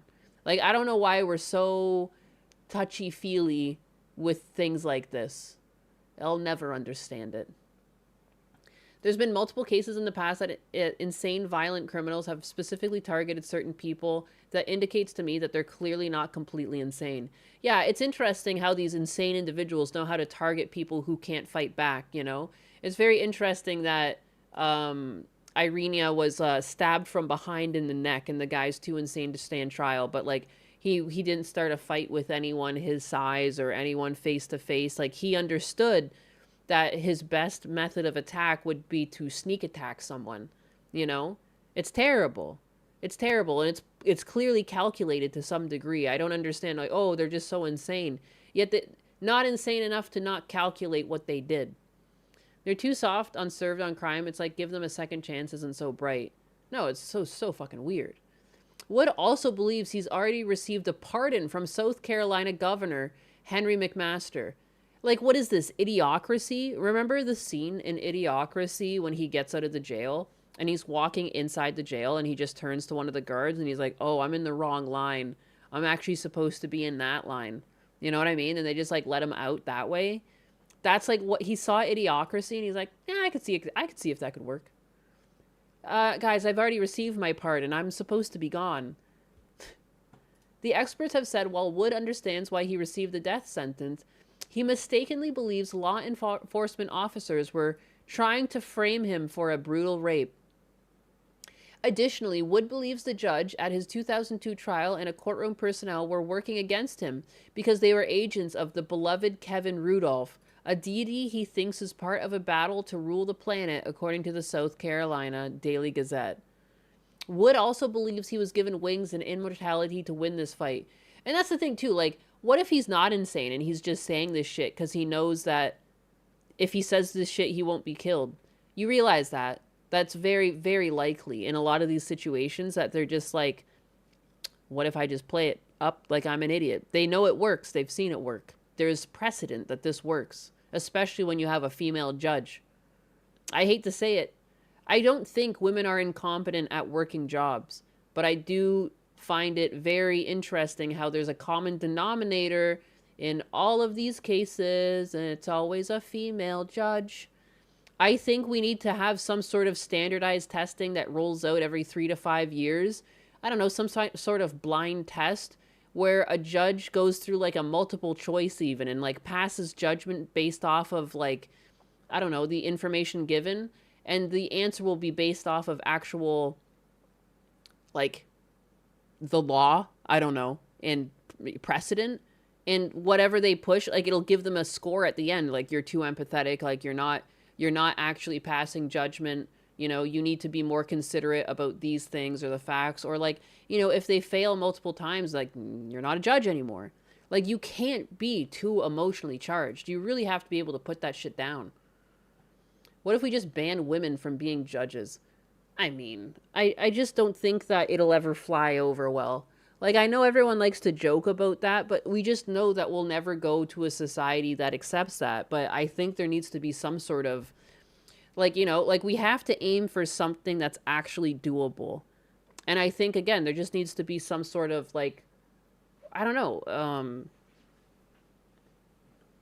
accountability or like a check-in on them. Like, are you still fit for this job? A performance review, basically. I think you can still have female judges, but there should be much more going into making sure that you're still fit for the role, you know? And I think we should be doing the same for things like police officers too. Like, how many pudgy police officers do you see? There should be performance reviews where it's like, could you really chase down an offender if you had to? You know what I mean? Like, I don't know. Maybe we just need higher standards as society. Not necessarily to kick a gender out of any specific role, but we need to have fucking standards for ourselves. They're not stupid, they're malicious. Some of them are stupid. Some of them are stupid. It's just, not everyone can be planning this shit out. You know what I mean? To some extent, some of these judges are just acting on their own. It might seem like some sort of greater ploy because they're all fucking stupid and emotionally charged, but like, they're not like, you know, going together at home and getting on a Discord group chat and discussing the ways at which they're going to deconstruct modern society. But like I do think because social justice has been so much in the forefront and people are afraid to be racist and things like that, they're making stupid decisions, you know? And they're too emotional. I think a lot of them are just too fucking emotional. They hear a sad story and they're like, "Ma, boo-hoo, I can't kill this guy." Holy moly. Or like maybe whenever like the death penalties of all involved, we just have it be a male judge. That's kind of sexist, but again, like something about women, like they're not as keen to kill someone. And a guy can look at things a lot more pragmatically and be like, "Yeah, this one's no good." Hit the reset button on that one. Anyone who has a victim status is essentially a child that everyone has to take care of. Yeah.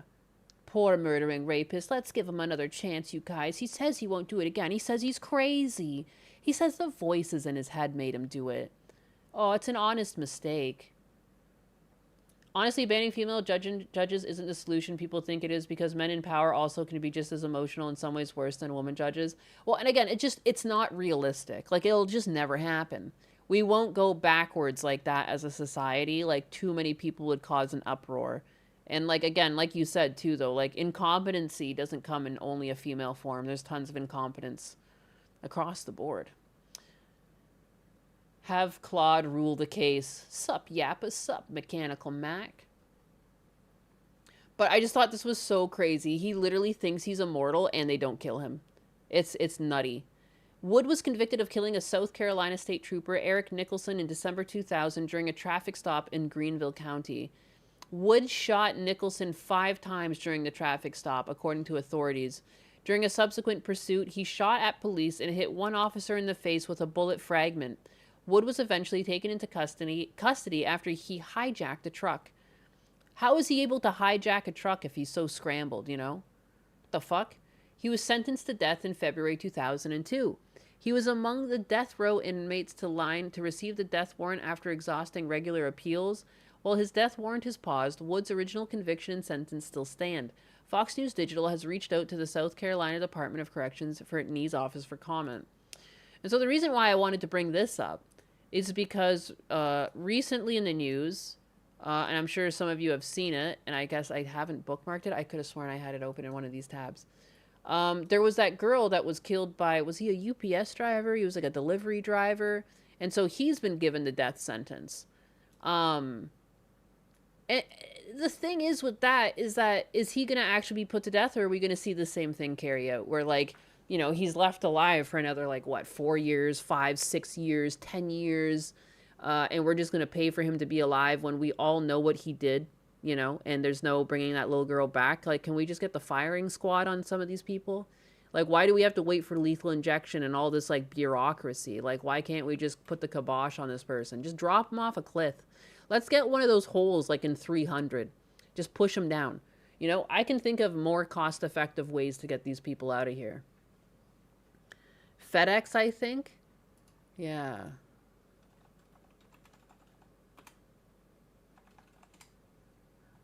Just wild. Yeah. So here's that headline. I guess this isn't the one that I wanted, but good enough. FedEx driver who murdered little Athena Strand sentenced to die by lethal injection after the trial. Just fucking pathetic. But I'm looking for one where it said that it was going to take a while.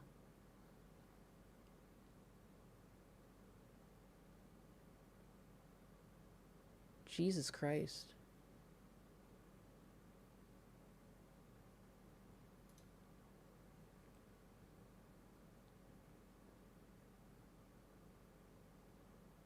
Jesus.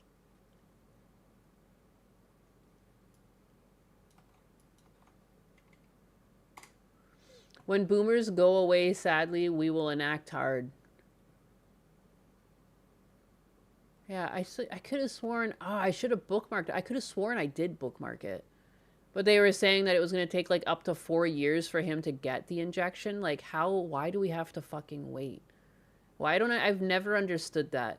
When they get onto death row, I understand that some people are put on death row and it's like, more, like, it's a less obvious case, you know? There's, like, bodies found in the house, and all of the evidence points to this person. It's not so cut and dry. I understand if those ones whittle away for a bit, because it's less obvious. For a case like this, where we know, there is video evidence of him kidnapping the girl. You can hear him kill the girl. You know, it's apparently on the audio of the truck. Goodbye. I don't understand what the holdup is. Bureaucracy? What? Get the firing squad out here. A couple bullets. It'll be nice and cheap. Done and done. We don't have to feed this guy. Don't have to keep him alive. I don't understand why for cases like this, it's not just like, all right, like, let's do it next week. Like, you know, like, what's the holdup? There's nothing else to investigate here. The guy did it. He did it terribly. She wasn't given time. You know, the girl, it wasn't like he kidnapped her and he was like, okay, well, I'm going to keep you alive for a few more years. But no, he did it that fucking day. Put him down the same day. Jesus Christ. He should just walk out of the courtroom, just get it over with. You know, go bring him over to the side, set up a tarp, pew pew, roll him up, toss him in the ground, done. He's a piece of garbage. Treat him like one. I don't know. I have no patience for shit like this. Like, imagine how the kids, like the parents must feel. If this was my child, I'd be like, give me the gun. Here, let me save the taxpayers tons of money. You know, put this towards something else better. I got a way to fucking solve this. Cost me about $1. Jesus. Into the Nyanus box he goes. It's just so weird. I've never understood when we keep people like this alive. I don't understand. Like, what a broken system. Husbanus. He's apparently also graped his cousins? Like, what? He thought it was funny to toss her into the river naked. Bye. Bye. See you later. Pew, pew, pew. This is disgusting. I have a hard time, like, reading over stories like this, so that's why I wanted to talk about the guy who thought he was invincible, or what is the word again? Immortal. You know, I wanted to talk about that one because it's more silly goofy. But, like, I wanted to apply that to this guy and be like, you know, I don't want this guy to be sitting on death row the same way the immortal guy is sitting on death row. Like, this should be fucking done with. A true psychopath. Yeah, get rid of him. Get rid of him. Hey, cat. Hi, chat. Hi, multiracial lion. What's up? The face shows all. I hope he didn't get a last meal, right? Fuck, man. Just disgusting. Like, I don't want to be feeding him. I don't want him breathing oxygen. Like, he's just a waste of space. He shouldn't have to clothe him. Shouldn't have to house him. We shouldn't have to pay a single fucking penny more for this guy to stay alive. You know? We need to bring back the bronze bull. I agree. I think we need more gruesome ways of killing people, because then people might actually stop and think twice before they do some psychopathic shit. Do you want to be put in the fucking bronze bull and cooked? You know? Choose wisely. We need a Judge Dredd in the Punisher. We really do. Great method to get the message across. Toilet drowning! Forget wasting a bullet. Toilet drowning, and after the toilet's already been used. For some little extra punishment there. Just choke on this here. Wait until, like, the most obese person in the courthouse goes to the washroom. You, like, run in there. No, don't flush, don't flush. Just dunk this guy in there. After Cecil uses the toilet. Cecil's the fucking executioner. He's got his little dick hat on. Takes a dump in the toilet. And then there you go. And the rest is history. That must be the worst way to go. That's diabolical. Who came up with this one again?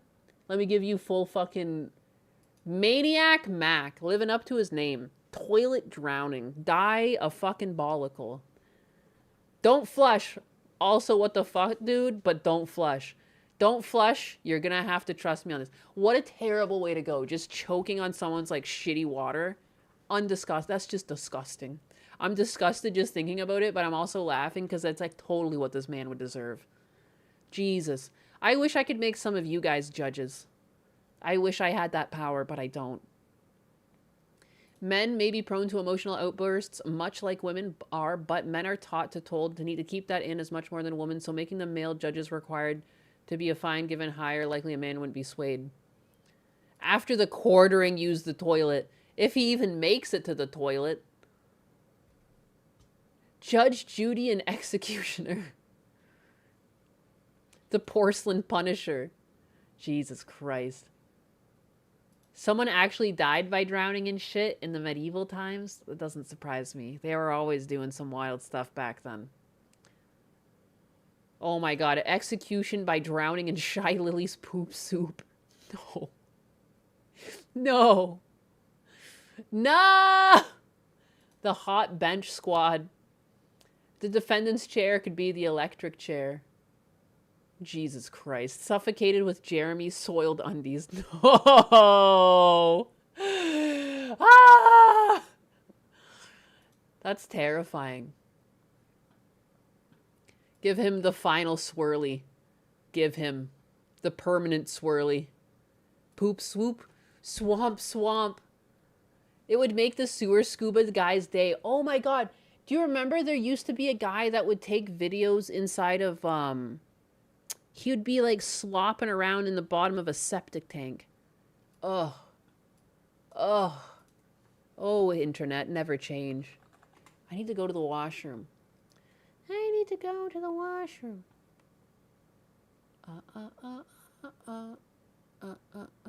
Underage drinking call leads to sudden tragedy. I don't like tragedy. I like leaving on goofy cops when I leave. I could always just leave on the quartering video. That thing goes forever.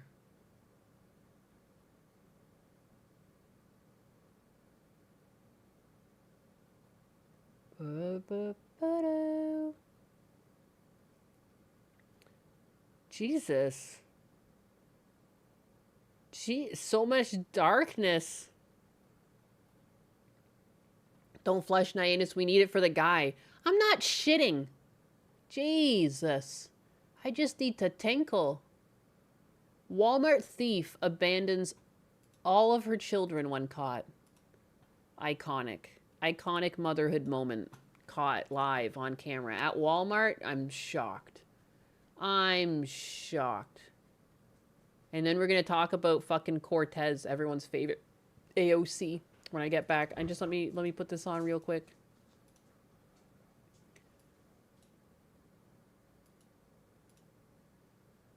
What? Why is it muted? Reported that a woman had been failing to scan items at a self-checkout register. When confronted by store security, the woman fled the scene, leaving behind the merchandise and her children. You're the friend? Gotcha. I was just stopping to do the apprehension. I'm trying to get a training receipt right now to see exactly how much. She had told her to come over to watch the kids, and she kept walking out the door to try to stop her. Okay. So did she ask you to watch the kids? She didn't just like walk off? She pointed to the kids, so I'm assuming that was come watch the kids, but I did not hear what she was saying when she left. I did. Gotcha.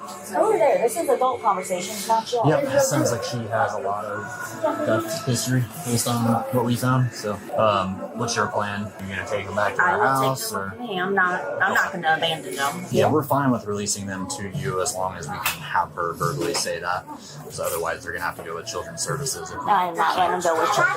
If we can't get a hold of her, we have to have actual permission. Now you know she's not coming back, right? I understand that. How did you guys get here? I drove. You drove everybody? Yes. How did she leave? She's walking somewhere. She's on foot. Yes. Where she went, I don't know. Like I said, I was pointed to the kids. Gotcha. So Can we go out here so that they're not listening to everything? Sorry, she's got anxiety. well, you're fine. This officer's just going to make sure to stay with them. Just give her a phone call. Our main concern is the kids. I can, whatever. She's got warrants. She's got charges with theft. I don't care. I want to make sure her kids are safe. I will do that. Hey, I'm here with the officer. They want verbal consent that I can take the kids.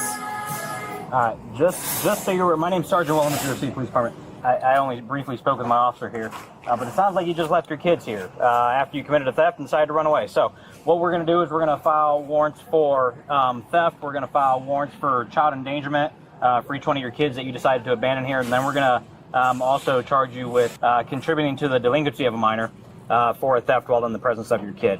At this point, I appreciate your verbal consent. I'm not so sold on it. I can't verify who you are. I have no information for you. So all I have is a name and a phone number.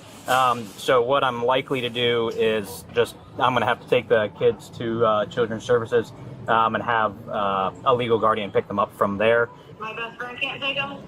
No. The easiest way for this whole thing to have went down is would you have got a piece of paper and a summons and showed up to a court date. Can't see who you are. You abandon your kids like this. No, I'm not one for favors or believing somebody who is willing to leave their kid to believe that these kids are theirs or who they are. So if you want to show back up and receive your paperwork and your summons for your future court date, I'm fine with that. Otherwise, no, children are going to go to Children's Services. So if I show up, I'm just going to get charged. I'm not going to go to jail? Yeah, that's the whole plan. You get a summons, you have a court date, we verify who you are and make sure that you are the person that you say. We'll give you a summons for the theft. You'll be on your way. Okay, well, I'm going to come back to the then. Okay, that's probably for the best. I really don't want anything bad for your kids here, so. Yeah, I just don't want to go to jail either. I didn't mean to. I wasn't trying anything wrong. All right, I understand. We'll talk to you here in just a second. Okay. All right. Now, I do want to know honestly, because I do have the kids, is she going to jail? I don't, if she shows up in the next reasonable amount of time, the only thing that prevents her from going to jail and not just being issued charges, does she have some crazy warrants that are No, still?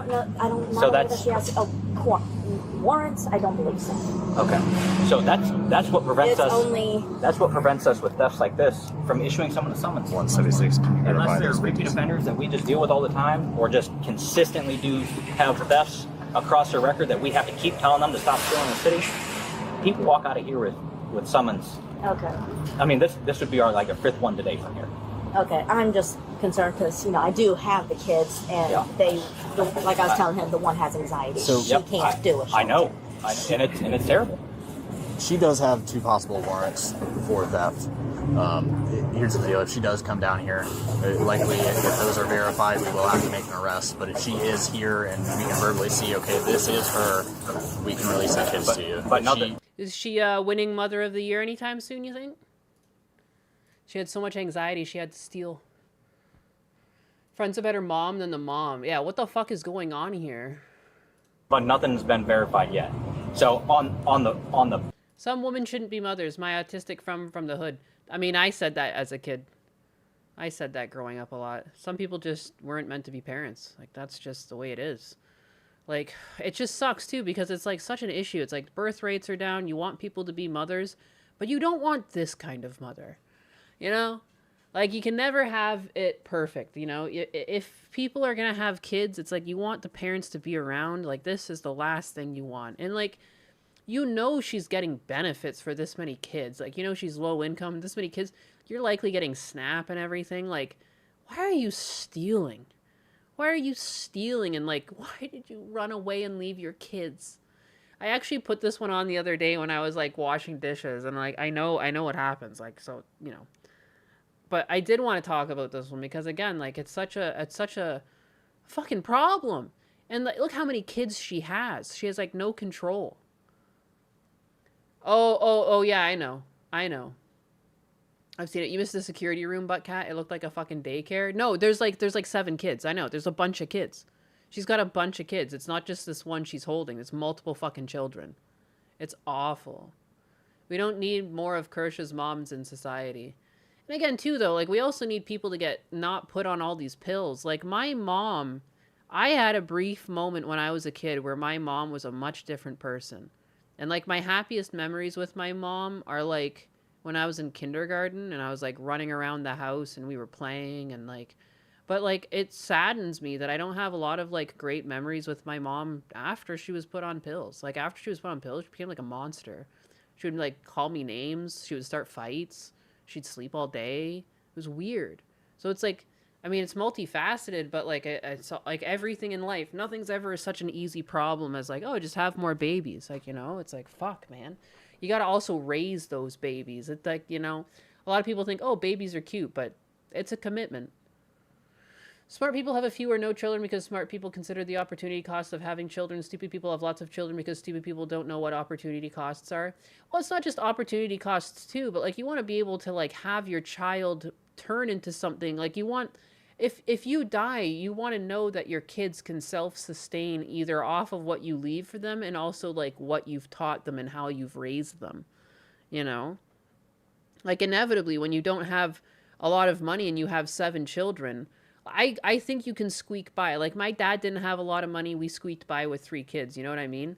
It did leave me with a lot of things to do. Like it's not like I could have anyone help me pay for my school and things like that.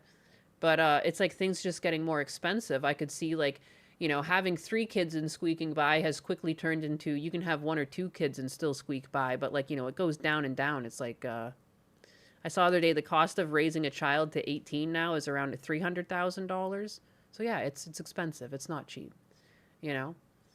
This woman definitely shouldn't have 7 kids. It's like there's like a, you know, it's almost like a chart over time where it's like the amount of kids over time equals like how successful they might be, you know, and she might have been able to do it with like 3, but like once you hit 7, it's like almost a guarantee like 4 of those kids are not going to be doing much with their life. You know, you would be like an anomaly otherwise. But it really makes me wonder how my great grandparents had 17 because like things were cheaper, things were different, you know. You could like have kids work around the house too. Like kids these days don't really work around the house. Like I don't know, it's completely different living. Completely different living. Like having 17 kids these days would be just like, it would just be like a financial nightmare. 63% of men under 30 are single, 34% of women under 30 are single. Men are doing the math. The math just keeps on mathing. Soon you can have a houseplant, 1-room apartment, but no teeth and squeak by. Yeah, it's really getting obnoxious. The cost of living is just far outpacing the dollar, you know, income. I was sitting in my Discord the other day, just chilling before side scrollers, and Spider Bro had the balls to come in and talk to me, and so did Jericho. I just thought it was funny. I was like, I'm gonna see how long I can sit here before someone comes in. And I was talking to Spider Bro, and like, yeah. He was making $1,800 a month for the longest time, and it was fine. But now it doesn't work, you know. And it's like it's not like his pay has gone up. It's not like he's tried less at work, but then he has to seek new employment because it's just no longer livable. Like my dad was a maintenance, not even maintenance. He was housekeeping at a hospital. He was cleaning floors, and he had 3 kids. And my mom stayed at home, and it was a struggle. And he still had to do scrap on the side. So if my mom was just working even a part-time job, though, we would have been fine. You can't do that now. Like, you know, like having one person clean the floors and make like, I think he was making like $16 an hour. You couldn't do it. You couldn't raise 3 kids. You just couldn't do it. It would be impossible. He squeaked by. You know what I mean? It would be impossible by today's standards. Like, I wonder even if they'd have 1 kid. Maybe they'd have 1 kid. That's probably where my parents would have stopped if they had been bumped into this reality. The kids yearn for the AI server harms. They do. So they had 3 kids. Oh, not a month? Every 2 weeks. Whatever. I have no idea where you are. In some parts of the country, $1,800. Oh, yeah, you're in Texas. If you were in the middle state, that would have been enough. Every 2 weeks. My bad. I misspoke. But but you know what I mean? Like, it's just stupid that, like, not that much time has passed. And my dad stayed as a housekeeper the whole time. I think he saw some increase in his salary over the years, but it wasn't much. But he was fine. But these days, you have to, like, keep job hopping. If you don't job hop, you're not going to survive. Like, you can't just stay at one job forever. Most people have to keep moving. Very rarely can you stay at one job forever and see yourself to retirement in that one position. A lot of people cleaning floors today aren't even making $16 an hour. I think it's because it was at a hospital. Hospitals will tend to pay more even for, like, basic tasks. Like if you were cleaning floors in like a fast food establishment, you'd be making minimum wage. And like minimum wage in Canada at the point in time, like you're like around $8, so like he was like doubled up on it. And I'm sure it was like that's just whenever I was old enough to pay attention to what he was making. I don't know what he was making when I was like a small child, you know. But he was always working that job. He always worked that job, and then he retired in it. I've been at each of my jobs for about 4 to 5 years each. Yeah, keep shuffling and moving around like a busy bee and you survive. Yeah, you have to keep moving jobs. Like, it's rare. Again, unless you become a police officer or one of these, like, career jobs, a lot of jobs just don't work out like that because there's no pension and there's no benefit to staying long term. Like you have to move to get, you know, some sort of benefit and increase in pay. Like the one thing my dad at least had was working at the hospital is like he got some health benefits from it. Other than that, because even though healthcare is free in Canada, like you can still get better tiers. Like, you know, the free healthcare, if you get put in the hospital, you'll be in like a 4-room bed. So like there's like 4 beds in the room, the ward. And then sometimes you're put in a single, but generally like you don't get the single all the time. You'll go to the cheapest bed. If you have some sort of healthcare plan, then you get the private rooms where it's just one room with the toilet that might be shared or something. And sometimes even just a private room with the toilet. And that was it. So like, you know, we got bumped up so that when my parents were in the hospital, they had private rooms at least. So I have returned. Welcome back. Maniac Mac, my mother gave up a job she worked for several years. If she was still working it to this day, she'd have had her boss's job and been making at least 60 to 70 an hour, maybe more. Holy moly. I've always said we never really recovered from the '08 crash. No, we never did. We only hobbled along. And they started printing money, and they've tried a lot of different things, but they haven't really fixed the core issues. And like it feels like a lot of things are getting exacerbated. Money! Yeah, baby! Holy moly, the critical catastrophe. I remember you trying to fight, you calling me Tubby. I remember we figured it out though. You said butt cat, but it was backwards. Great job slumming it with side scrollers. I'll have to catch the VOD later. See you later, Tubcat. I've been at my job for 13 years. Definitely do not rely on it to retire on. 13 years is not bad though. That's one of the longer ones I've seen. You know, I peek people's LinkedIn sometimes, like people that I know or people I used to work with, and even myself. Like I bounced around like crazy. Like crazy. But thank you. 30. Holy moly. Big dollars. I fully expected to make like no money this week after my birthday stream because I'm just like, you know, I feel beyond blessed. I got the DSP birthday blessing. It was crazy. Tubcat. Yeah, he calls me Tubby. He's a hater.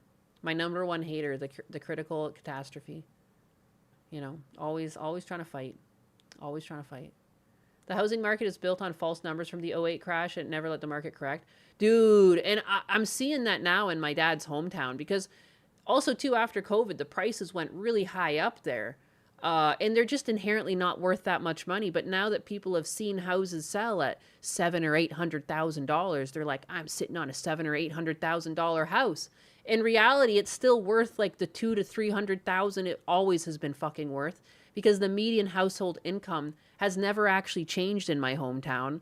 The houses used to be anywhere. You used to get like a little shack for $100. $200 would be like a brick house with like maybe 3 to 4 bedrooms, and then like 300 plus, you're looking at like mansion. It's got like some sort of pool, like it's got maybe a finished basement, more bedrooms, more washrooms, bigger spaces, or, you know, more square footage. That was the pricing structure for like almost my whole life, you know? And so maybe they're worth a little bit more, but I guarantee most houses aren't worth over 400 in my dad's hometown. There's just nothing nearby. There's not a lot of jobs that equate to having an almost $1 million house. But now that people have seen them sell at that price, they're fucking obsessed. And now there's just houses sitting on the market that won't move because no one wants to pay that fucking price to live in that little stinky hometown. Yeah, baby, yeah. It's crazy. It's crazy. Bance Hole, you didn't think what? Take my Nyanus coins with the 5. It's because I made like more than I usually make in a whole month on one day. Like, it's crazy. You know, obviously, YouTube took a cut. I think my final amount out after their 30% was like almost $900 still, though. You know, because I made like over $1,100 on just the stream alone. Like, my brain, my poor fucking brain could not comprehend those numbers. Like, it didn't feel real. I had like a fucking existential crisis after the stream. I was just like, Husbanus laughs at me every time. He laughs at me. He's like, you're a streamer now. You got to get used to it. Like, I know. Never. Because I've never made that much money in my life. I had to, like, sit down and think. And I'm like, you know what I mean? Like, I just can't remember the last time I was given that much money. I didn't even have a wedding. Like, I got married in a courthouse just to avoid, like, I hate the awkwardness of, like, everything's about you when you're the bride, especially. Like, and I was just dreading a wedding my whole life. And then Husbanus was like, I'm fine with getting married in a courthouse.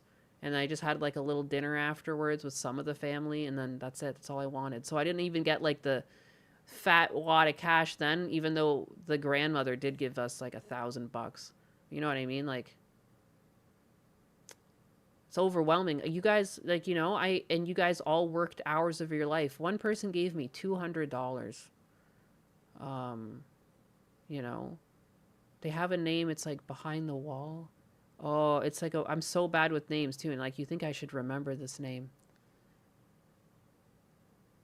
But they were like, oh, I'm a lurker. And like, you know what I mean? You know how many hours it takes for someone to make $200 and they gave it to me? It's something to get your mind around. It's something to get your mind around.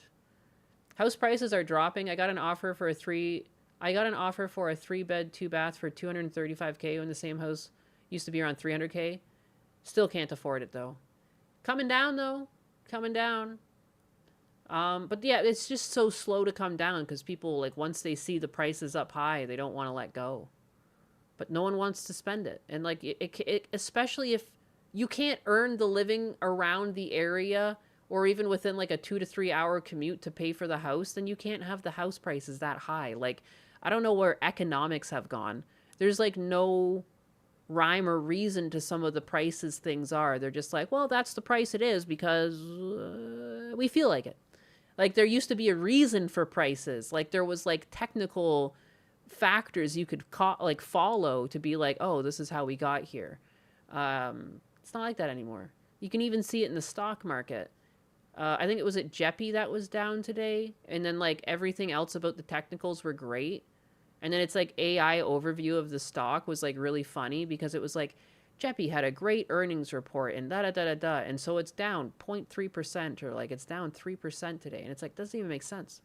Everything points upwards, but it went down. Oh. It's going to come way, way down. Population is declining. It is. It should come down, though. It shouldn't be this expensive to own a house.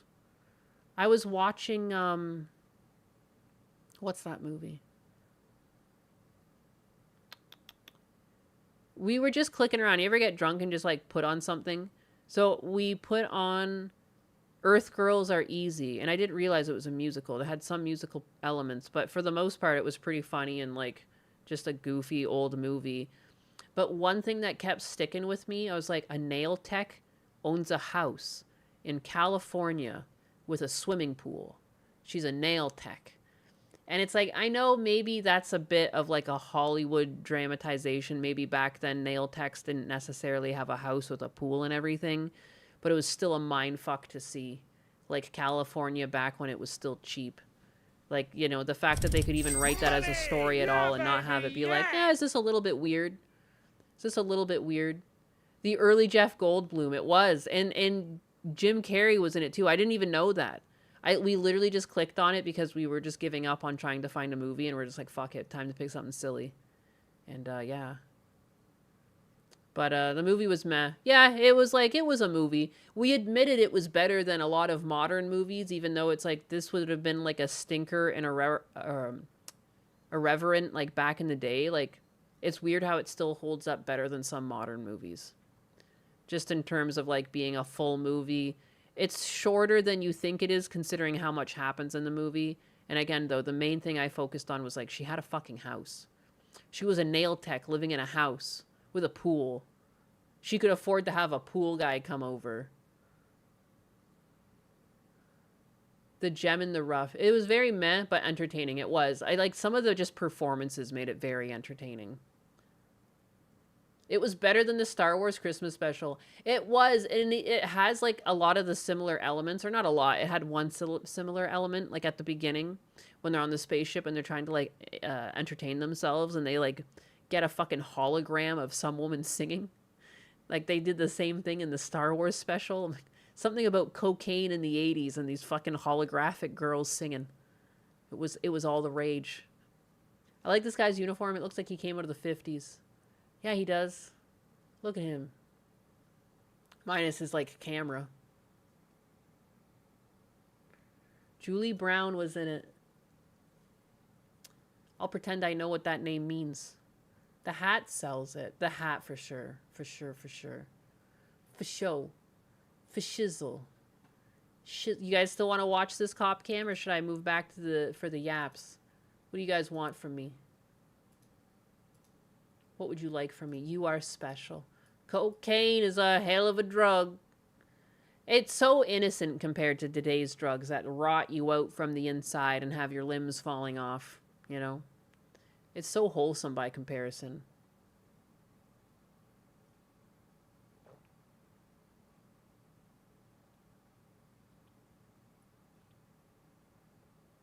I just slammed the shit out of my coffee. I don't know how I had so much like coffee left in my cup. It's fucking 1:03. Usually I go back for a second coffee. That was my first coffee of the day and I just finished it. Am I sick? What's going on with me? There's never so much coffee left at this point in time. Have you watched Powder versus Leaflet? I have not. I prefer your voice. I prefer your voice. Oh, to watching the video. I gotcha. I gotcha. Let's talk. I wanted to talk about this because I think this is pertinent to what we were talking about the other day. Because we were talking about billionaires. And then so we got onto the topic of, you know, to me, I find it alarming the rate at which billionaires are showing up. It doesn't seem sustainable, you know? But I never wanted to deny that people could become a billionaire. That was never my problem. My problem is that it's hard to say without just showing it. You know, if you were to plot over time right now, because there's so many billionaires coming up, and again, I don't want to steal their money. We just need to stop this trajectory. Like, for whatever reason, is it because of stock manipulation? Like, how are so many showing up so quickly? If you do, like, the 90s here, and then we're all the way at, like, 2030 here, and, like, the billionaires here, where they were, like, around 200. There's, like, 200 of them or something like that. And now we're up to, what was it? Let me make sure I get these numbers correct. How many billionaires in the world year over year? Last time it gave me a nice little list. Oh, can you just give me the numbers? 3,428 now. 3,000. So this chart needs to go to all the way up to 3,400. And we start here, but it's like year over year since 1990. Can you just... So yeah, there's 269 billionaires. In the 2000s, there were 470. So if that's 3,000, we'll just say like... That already doesn't really look right. So this will be 3... This will not really be to scale, just on the basis of I'm doing it here.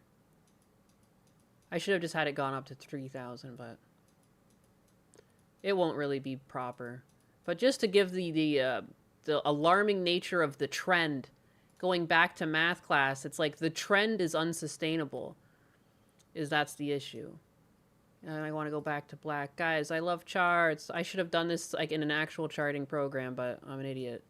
2020. And then 2030 is way too far away already, but that's fine. I'll bring them over.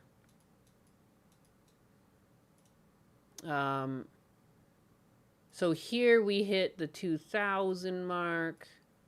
Let's see, there's 200, and then there was 400.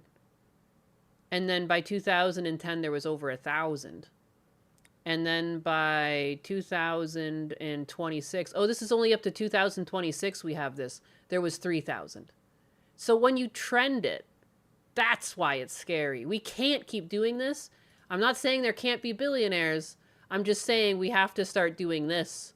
You know, we just have to even out somewhere in reality. Because if you keep going, there's just not enough money in the world to sustain it. We're gonna cap out somewhere. I don't know where that cap is. I'm not that smart. But I know enough about statistics to say that ain't good. That's going up too fast. Because for the longest time, it was like flatlining. It was flatlining, and it's like, like something's wrong, you know? So anyways, so I think since I've made that point previously, and again, I don't want, this is what I don't agree with though. Like, it's like such a hard thing to talk about. I'm not trying to be against billionaires. I'm just, statistics says something's wrong if we continue at this pace. It's not going to work. Something's not going to work out. It's just the way it is. I want to believe in a perfect world where billionaires always spend and it trickles down to people, but we know that's not true. Not enough to sustain the way society wants to run. A loaf of bread will cost $40,000.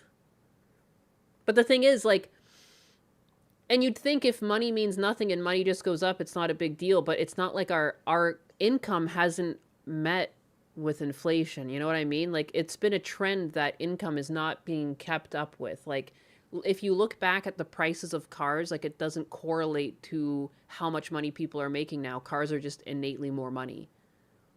Things are not doing very well in that case. Like, the numbers are all inverted. We need to, like, level them out. Like, either people, like, really, a lot of stuff just needs to come down in price to come back to like the regular growth over time of the dollar. Calm down, Nyanus. We already have one commie mommy. Well, again, it's not, and I think that's the thing. People are afraid to talk about stuff like this because they're like, oh, it's communism. It's like, well, no, not really. It's just statistics. It's just statistics. Like, you can want the best in the world, but when you look at it and you chart it and you think about the reality of, is this sustainable? I mean, it's not sustainable. Like, if I want to eat, if I want everyone to eat beef every day and everyone is gonna have 5 pounds of beef, but it's only with the current amount of cows I have on the world or like available on the planet to eat, we're gonna eat the cows before we can multiply them, and now we're just out of cow. You know, you have to live by the statistics to some degree.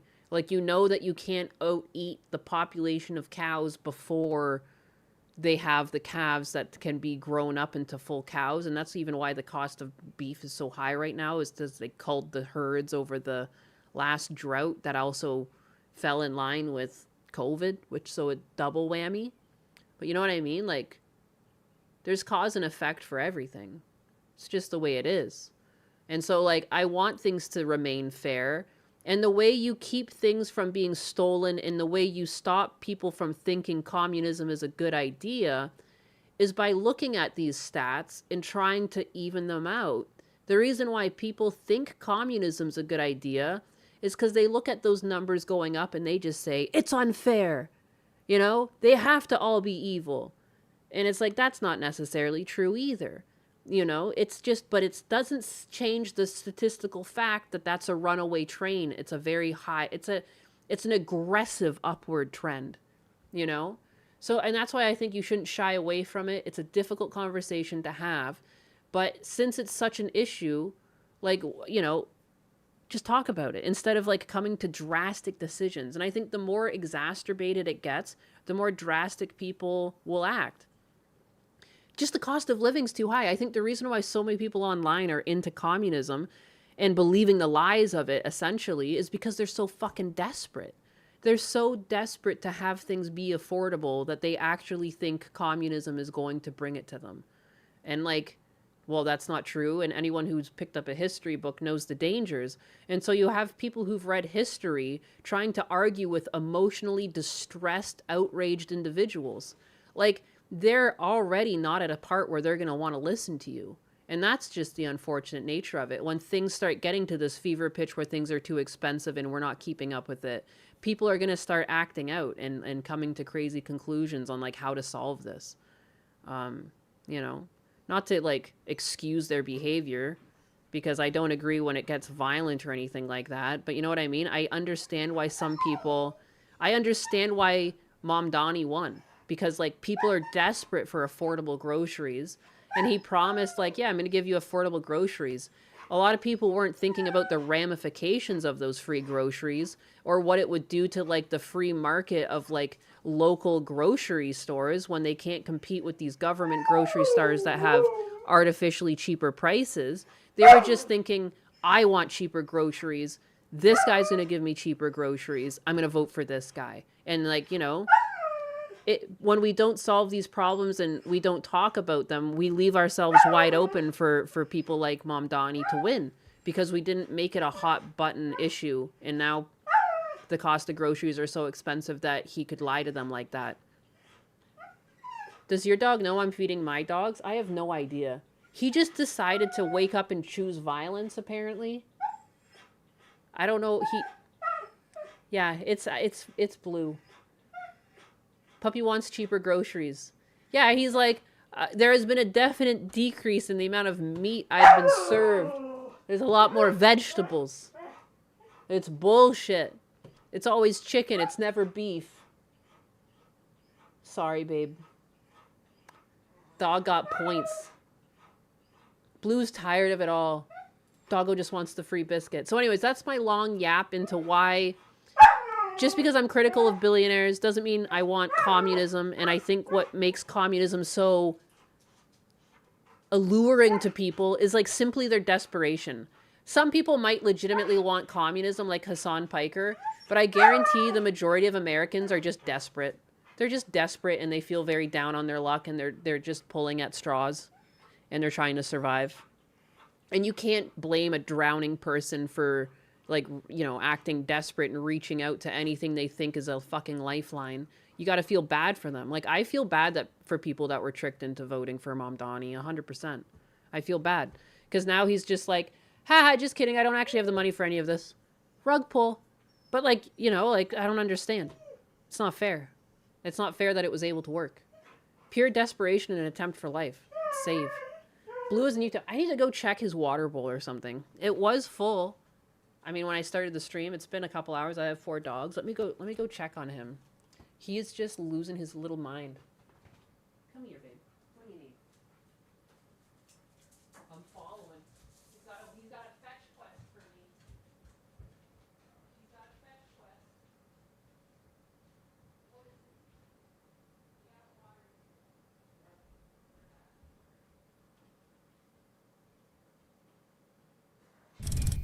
Money! Yeah, baby, yeah!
she off?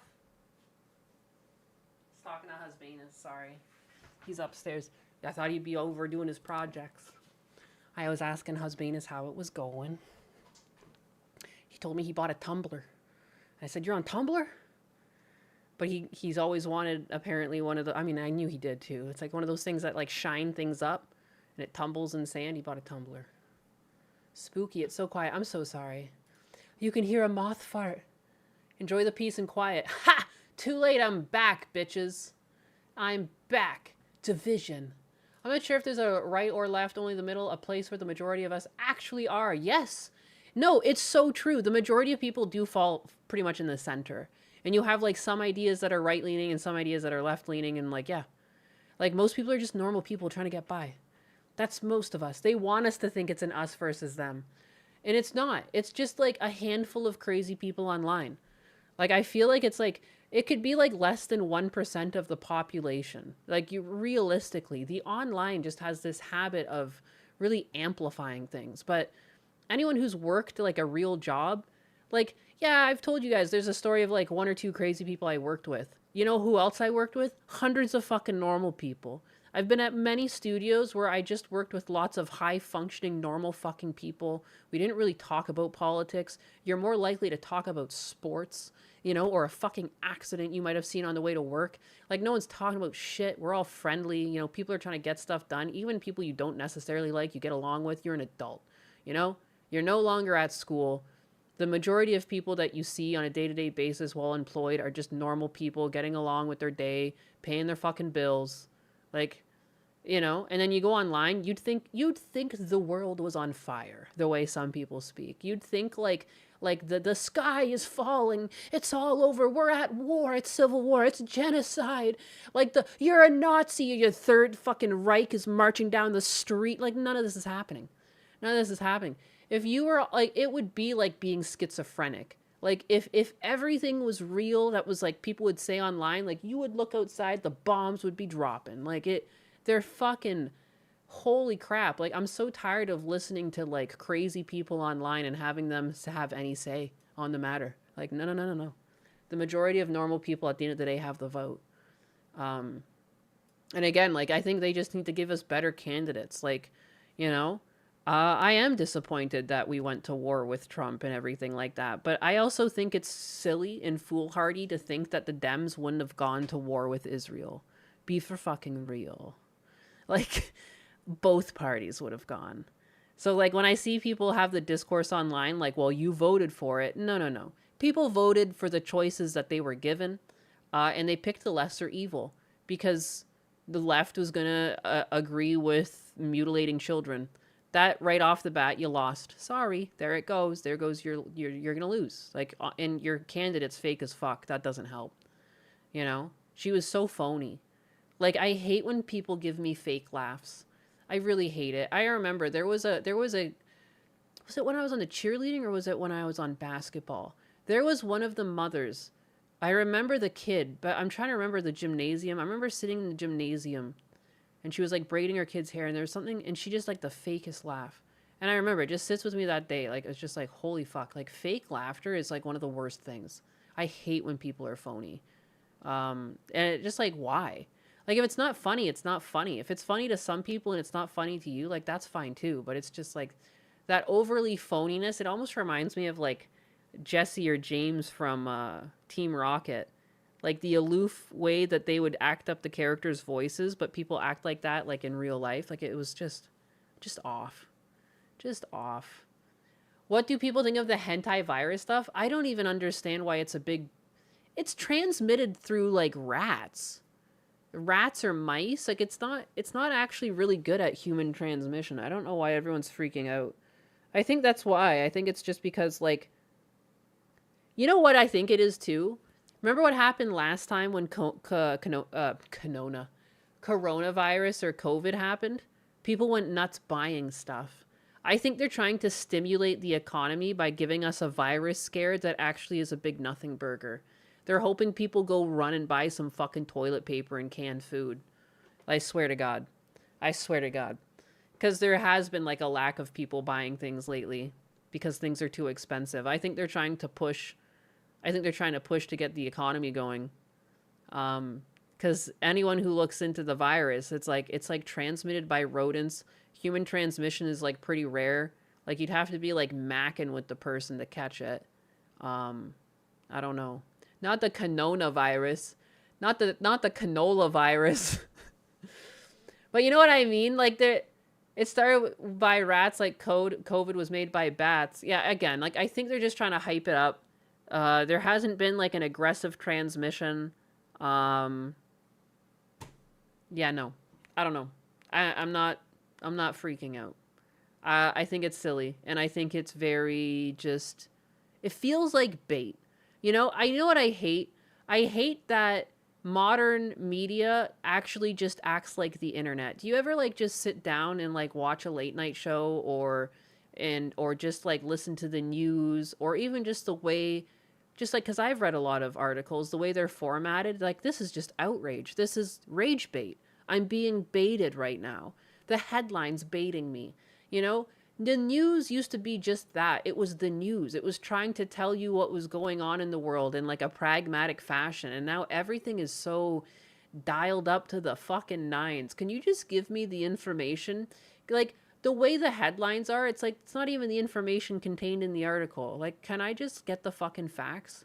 I'm so tired of this, but it sells. And so they keep doing it. They're given like positive reinforcement that this is the way to market. Because look at so many fucking low IQs click. Fuck, man. I'm tired of it.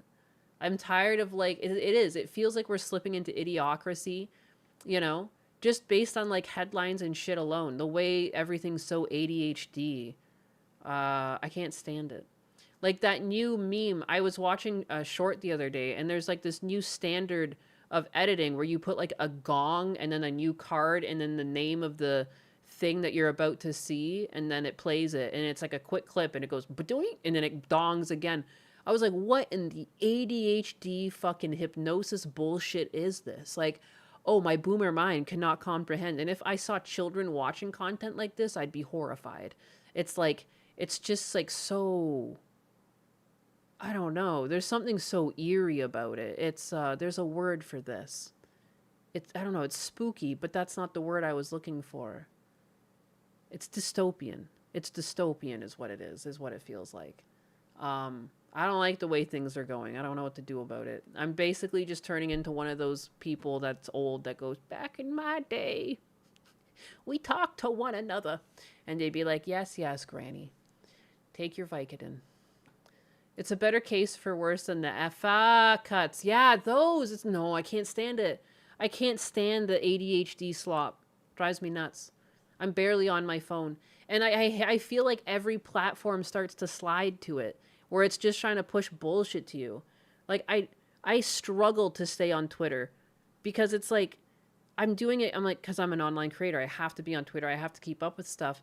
But at times, I see what the algorithm's doing, it just puts, there's so many times that I'll put the 3 dots and say, I don't want to see this anymore. Because they're just giving me some fucking slop. Like, and I'm glad they're cracking down on those bots that just keep doing that slop, because it's turning me off. Like, I can't stand how every platform I've ever tried to engage with slowly turns into these slop fests. Back when they started Facebook, they just gave you chronologically in order what your friends were up to. There was no algorithm. It was like the algorithm was the date and the time. That was it. And that's all I was interested in. I was actually able to keep up with friends and family at a distance like that. Now, you scroll and there's no option to just have that. You scroll and it's like, you want a fucking funny cow video? You want some boots? You want to buy some shit? Here's some other funny stuff. You don't even fucking follow this person. I didn't fucking want that. I want Facebook where I was marketed that I was going to have like interaction with people I knew. It was basically an online address book. It's beautiful. And they just had to complicate it. Like, I just wish we could go back to basic shit where it has one basic function. It doesn't have to be a multimillionaire, billionaire conglomerate serving you fucking ads and like algorithms and do you like this and selling your information. Like, shut the fuck up, man. Like, I just wanted the experience that you first had, not whatever slop you've turned into. And that's like everywhere. And YouTube's turning into it with the shorts. I don't know, man. I'm too fucking old for this shit. I'm too old for this shit. I don't know where I'm going with this. I'm just bitching at this point. I'm bitching and complaining, and I'm moaning, and I'm old. It was my birthday earlier this week. Look, I'm already aged. An extra year, and look at how bitter I've become. Like a lemon. Sorry. Man-made viruses made for population control slowly taking us out like poisonous food we consume. I mean, that is another thing in biology, to completely go back to the thing we were talking about, the virus, before I went on a fucking rant yap. I deactivated my Facebook. Yeah, I have it because people, for whatever reason, have like decided Messenger is a way to talk to people, and I try to remember to use Messenger, but like, I never fucking log in. I get so annoyed. I get annoyed. I have no apps on my phone because anytime I open them, they fucking annoy me. Like, I don't know. Like, when I scroll Instagram, I used to chronologically get the stuff I followed. Now I get whatever the fuck it wants to give me. Can you just show me, like, the things I follow? I shouldn't have to go to you, for you, find your fucking user interface to where I can go back to just following my own friends' shit. Like, it's always defaulted to just giving me garbage. Like, I don't want your fucking garbage. I'd like to opt out entirely from it. And I'd also like to opt out from your DMs. Why does every service have fucking DMs? You know? Every service. Like, Instagram does not need a DM feature. I've missed so many DMs on my Instagram, I can't even respond. Like, there's like hundreds of weeks. And there's like people I went to school with. I was like, I just don't use this service. Who has all this stuff notifying their phone? If you had every single service that you had downloaded sending notifications for your phone, how the fuck would you live? I don't have anything push notifications to my phone. My phone gets notified by fucking messages, text messages, and calls. Because I don't like all of this. I feel like I'm easily distracted, so I don't want to be distracted, and I feel annoyed when things feel like they're just making me do stuff. No. And even like if you have notifications open, I remember because there was a time, because like when you get your phone, notifications are enabled. Sometimes you just get notifications like, hey, you haven't logged in recently. You coming back? Fuck off. I just want texts and calls. If someone's not texting or calling, or I guess emails get pushed too. Sorry, emails too. Everything else, nothing else, nothing. I get no notifications. I don't get a notification when someone messages me or leaves a message or interacts with me on Twitter or does anything on my YouTube. No. It's just my phone. That's all it is. It is my phone. I have Discord on my phone, but I still prefer sitting at my desk to use my Discord. I don't know. I'm fucking old, man. I wasn't meant to be in this timeline. I was meant to be in the past. I want a rotary phone. I want to go back. I only use Facebook for Marketplace. Same. Husbanus generally uses it for Marketplace. He'll have it on the main TV upstairs. And then I get carried away. I like to look at just the random junk that's on there. There's like cursed objects. Am I even 40 yet? No, I'm not. I just like to be a fucking loser. Like, I like to ham it up. Like, my dentist is 30 years old and I'm 34. And I just kept cracking jokes because they said like, oh, your birthday was earlier this week. And I'm like, yeah. And I said, like, respect your elders. And I, like, back in my day, and I said, when you get my age, you're going to understand back pain and everything. Like, I was just like, you know, I don't know, I'm just fucking retarded like that. Give me back flip phones, right? I don't want my phone to be any more than a phone. That's all I want. I didn't want to subscribe to this method. Like, you know what I mean? Like, I hate how you don't really have an option. You're just like subscribed to this lifestyle now. Like, you're supposed to just be available 24/7. I don't want to. I'm from the 90s. I never had a cell phone through high school. I only had a phone with calling through college. I don't understand why I don't want to be on apps all day. You know, I already feel bad being on Twitter as much as I'm on Twitter just for the sake of interacting and keeping up my like online presence. Like, sometimes I'm sitting there and I'm just like, I just want to hang out with Husbanus. Like, I don't really want to be doing this right now. Like, I don't know, man. You got to respect your time. Don't spend too much time on these apps scrolling, doom scrolling. Which is weird because, like, clearly I want my audience to doom scroll my page because I need the interactions. But, like, if you don't, you don't. I'd still prefer if you guys had a life over the interactions, to be honest. Like, you know. I keep looking at Maybe when you scroll and you see my name, just think of how ashamed I am. Like, go outside, child. You know? Just log off. Oh, that's okay. She has to learn the Charleston. The Charleston dance? I had that. Did I get rid of him? Where is he? He was as an image. Did I add?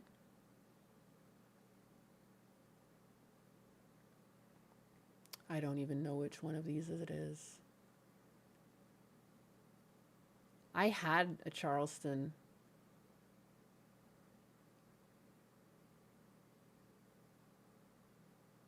Fuck. What a failure I am, huh? I wonder where he went. He used to dance on top of my Ko-fi link. Not the Carlton? Oh. Oh, yeah, the Carlton. Oh, she has to learn the Charleston. I don't know why I read it in my brain, even though I said Charleston. I was thinking Carlton, and I was thinking the dance. What the fuck's the Charleston? I am growing fast, butt cat. Like a cancer. I'm doing resumes. Drag. I do like YouTube on the phone. Can we keep that with the flip phone? Yes. Yes. I guess, like, because watching and listening to things is different, too, though. Like, you know what I mean? The main thing that happens to people is the doom scrolling.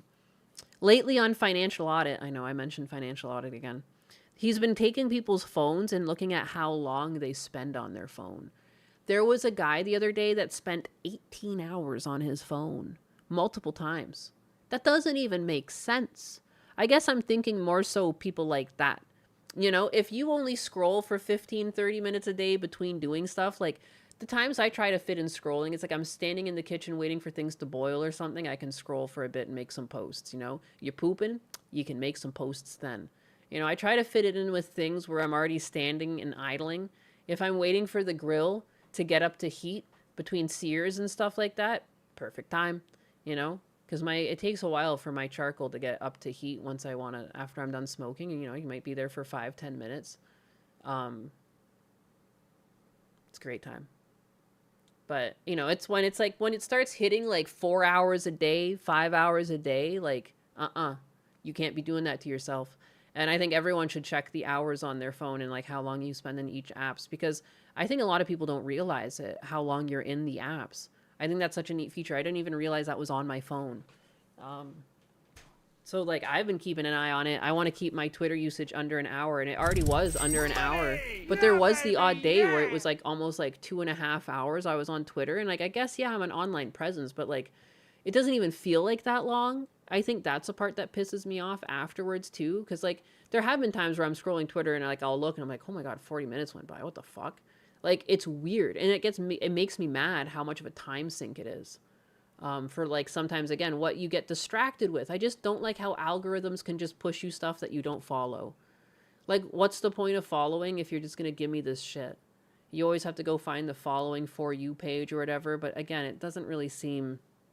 They're still doing an algorithm, like, it'll repeat itself. Like, I just feel like I just want chronological posts. Please. I'm too old for this. If I listen to streamers, podcasts, and books count, then I'll probably spend at least 8 to 10 hours on my phone. Stuff like X is 15 to 30 minutes. Yeah, no, there was people who were spending like hours on Discord and Snapchat and things like that. Like you can break it down by app. So like a bunch of hours on like maps. Like when I drive through the country, I probably have like 18 hours on Google Maps. Makes sense. I was driving through the country. You know what I mean? Like I have it open. It's what you do. Multiracial Lion, from one May birthday to another. Yeah, we're getting old. Sadly, the good times are probably far behind us. Hey, we still have some good times coming up. And the age of a brain rot is upon us. Yeah, What baby, makes it worse? yeah. No Arby's stream, Nuzlocke. I ate Arby's. I did it. I didn't stream eating it. I don't know why I'm conscious of slapping my mouth. I already feel bad sometimes, like drinking water and coffee, because I'm like, and gulping and stuff. But eating, since my VTuber rig doesn't even have a cute mouth chewing animation, she just kind of opens and closes her mouth, and it just looks like I'm a mouth chewer. Like, I'm. I don't do that. And other than that, you would just hear me smacking my mouth and Like the ASMR of me chewing and eating. Seems weird. Not my cup of tea. Not my cup of tea. I don't want there to be audio of me chewing out there. It seems weird. Oh, I forgot I was going to send a wine parcel, but I can't find the P.O. box. I'm wondering how I should have that be a thing.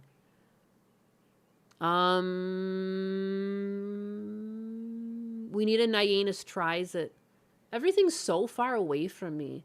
If anything, too, like, you know what I did the day after we had Arby's? I made chicken fajita, it wasn't even fucking chicken. Why did I say chicken fajitas? I made fajitas, but they were beef fajitas. But I did the thing.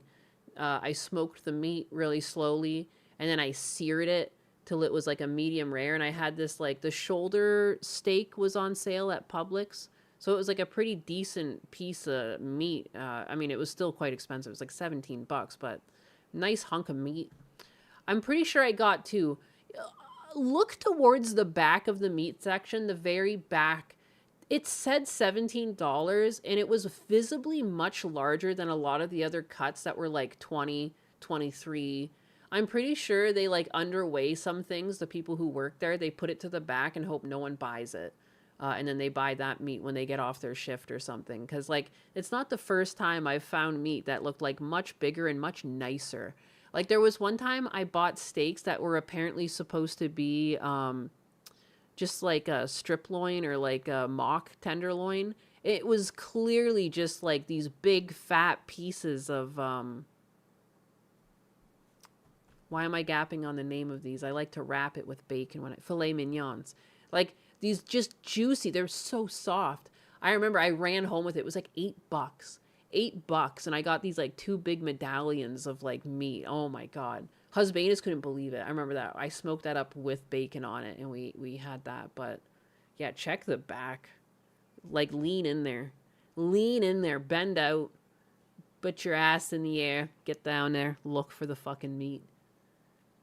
But yeah. I would love to taste Nyanus' smoked beef with a dash of Husbanus smoked sauce. Speaking about my Husbanus' sauce like that. But anyways, yeah, so when I was serving my beef fajitas, I was like, who's got the meats now? I got the meats. I'm like very, you know, because I shaved it really thin. I should have taken pictures. I shaved it really thin, you know, and I fried up all the veggies. And like I took the cast frying pan off the heat, then I added my steak to it because my steak was already beautifully cooked, like a nice little bloody medium rare. So I mixed it in with like just the residual heat and everything, and it was like, oh my God, it was perfect. Husbanus hurt himself eating the fajitas. Like he had to take a nap afterwards. He passed it on the couch. I took him out. Power to the meat cut stringy fat. I'm aggressive with my meats. I love smoking meats.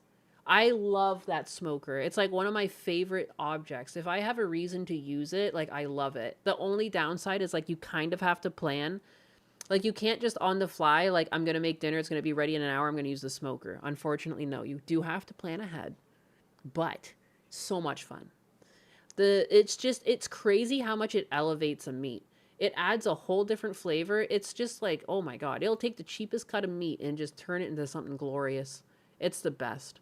I fucking love that thing. My favorite. And I make sure when I get the charcoal for it, I get the lump wood, and I also just get like the full pieces of wood for smoking. I do get the chips once in a while too, but the logs just work better and you can chop them up. And they're fucking dirt cheap at Walmart.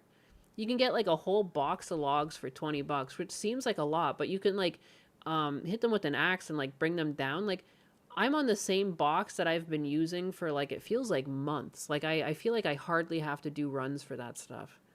I love smoking meats. Such a treat.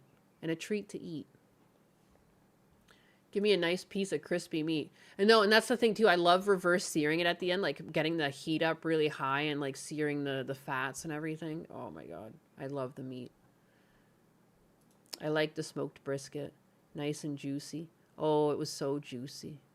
Anyways, we were going to talk about AOC. I got so off topic. I even made a point to like lead it all with our talk about billionaires earlier. And then I got off topic.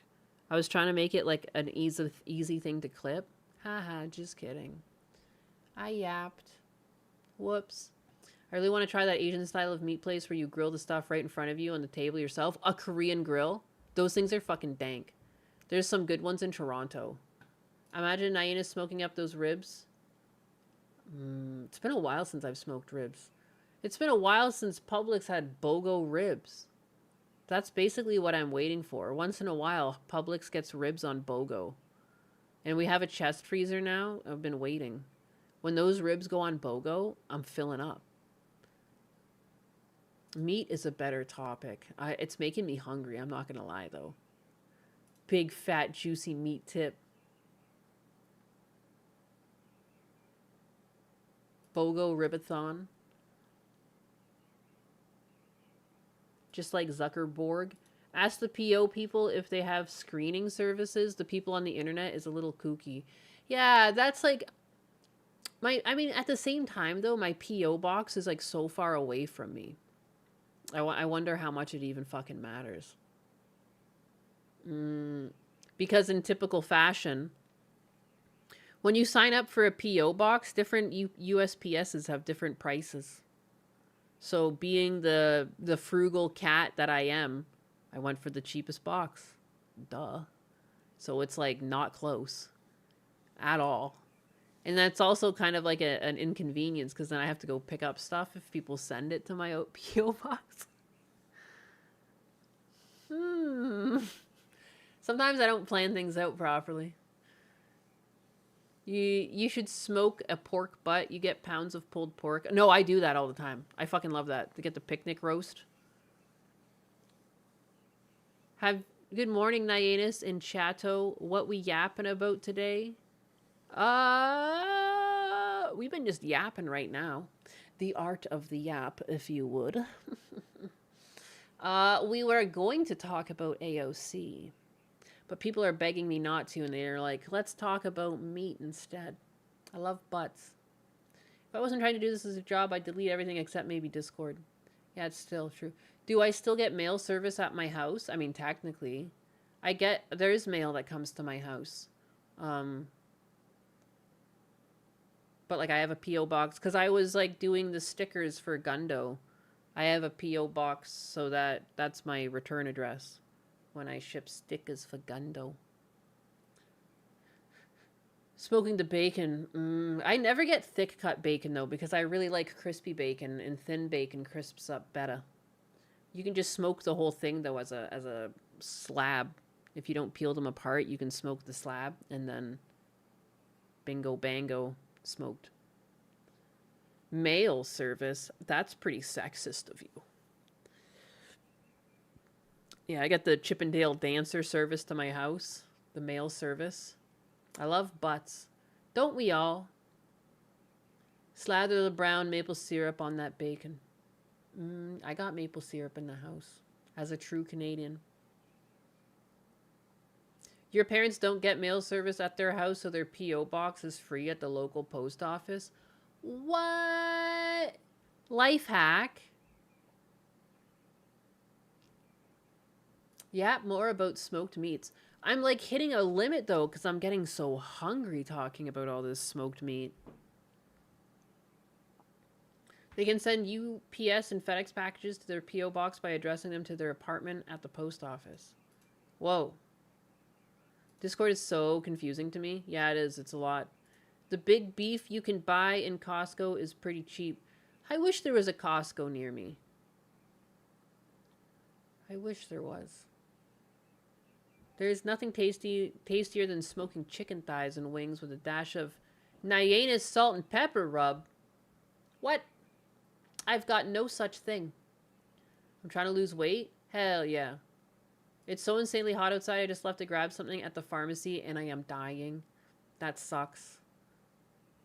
Your maple syrup is all American? I've smuggled mine in from Canada. And by smuggled, I mean like purchased and carried over the border illegally. Oh my god. Legally. Oh my god. Implicating myself as the great frickin' syrup heist.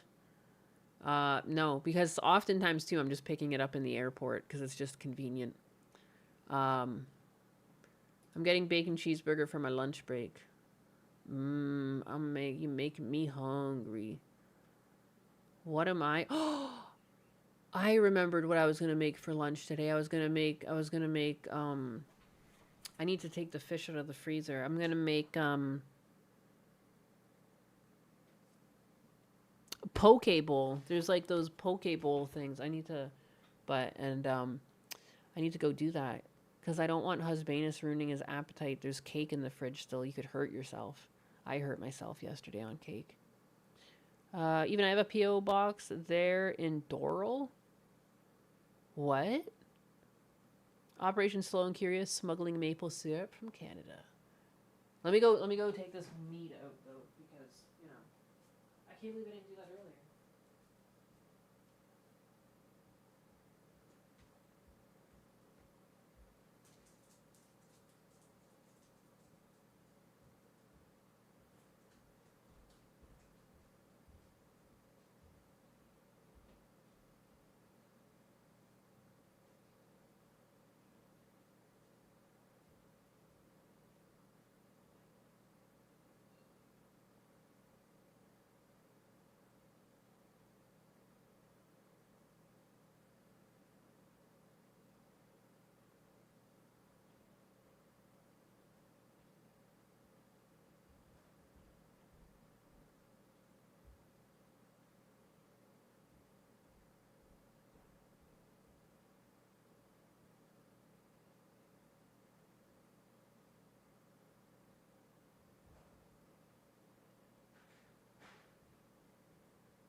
I'm terrible.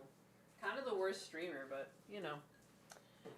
with a name like Anus, it's not like I didn't warn you a little bit.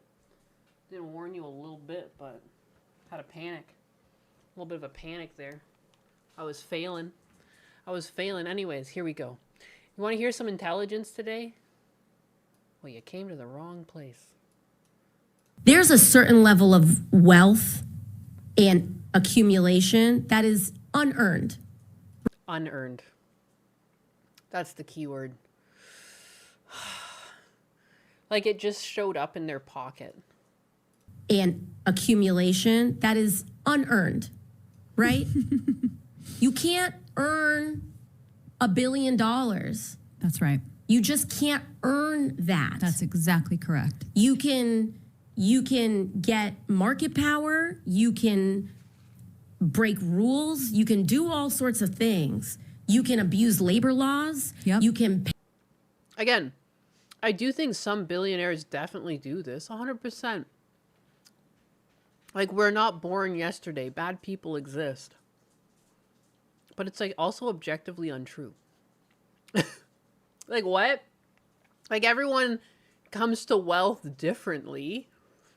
It's just so weird to be like, there's no such thing. Not a single one. Like, yeah, clearly, like, it's not a one-to-one correlation of earning your money in the way that you do a thing and you get the money. But, like, running a business, if you make more money than you could have as a sole worker, it's like, yeah, that's why you ran the business. Like, pay people less than what they're worth. Yep. But you can't earn that, right? That's right. And so you have to create a myth you can't earn that. that since you didn't earn that, you have to create a myth of earning it.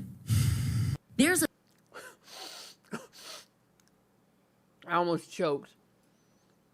The exhausted, oh, you're so right, girl. earning it. Ugh. And I know they're thinking those fucking men. Those men out there and the money they didn't even earn. But I think this is really, like, fitting to follow up with. I think what pisses me off the most about that clip of Pokimane saying rich people like her are okay, but the ultra-rich are bad, is that there is absolutely no universe where Pokimane deserves her money more than Jeff Bezos deserves his. This is incredibly obvious. And I just think the juxtaposition here is like, yeah, if you want to go down into like the nitty gritty, I think there's lots of even just millionaires who objectively haven't done a net good or done anything for society, yet they're millionaires. Like, you know, and so like Pokimane clearly has this money whether you like it or not. Did she earn that money?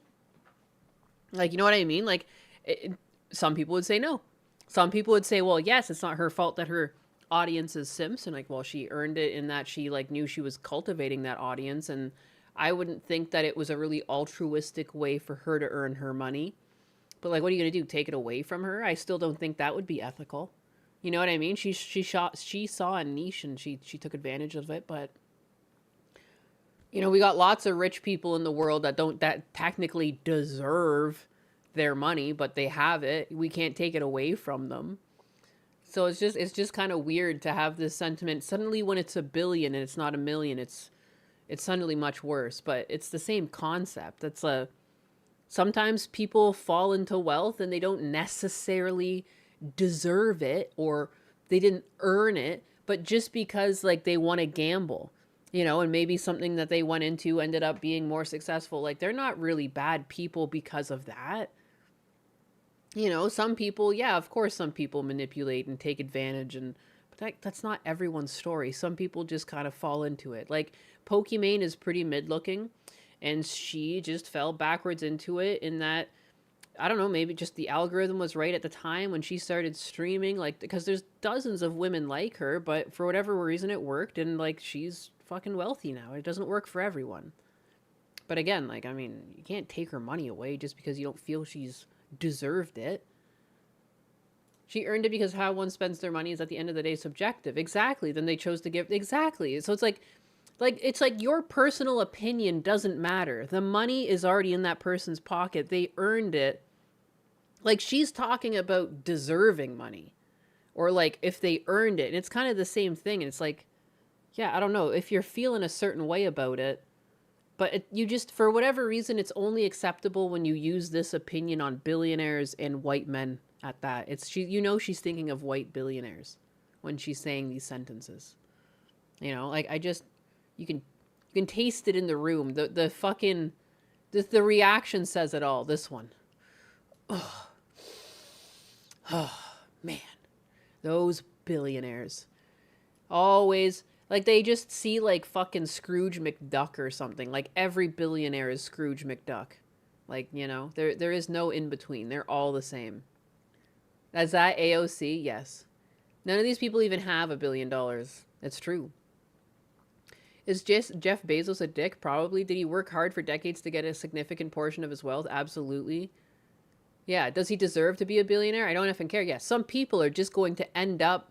Like, it's a lottery. Like, again, like, Pokimane is a millionaire. It's not quite the same. But again, like, she's one of thousands, millions of girls that stream, and she won, and she's making more money. And regardless of how you feel as her as a content creator, she still got the money.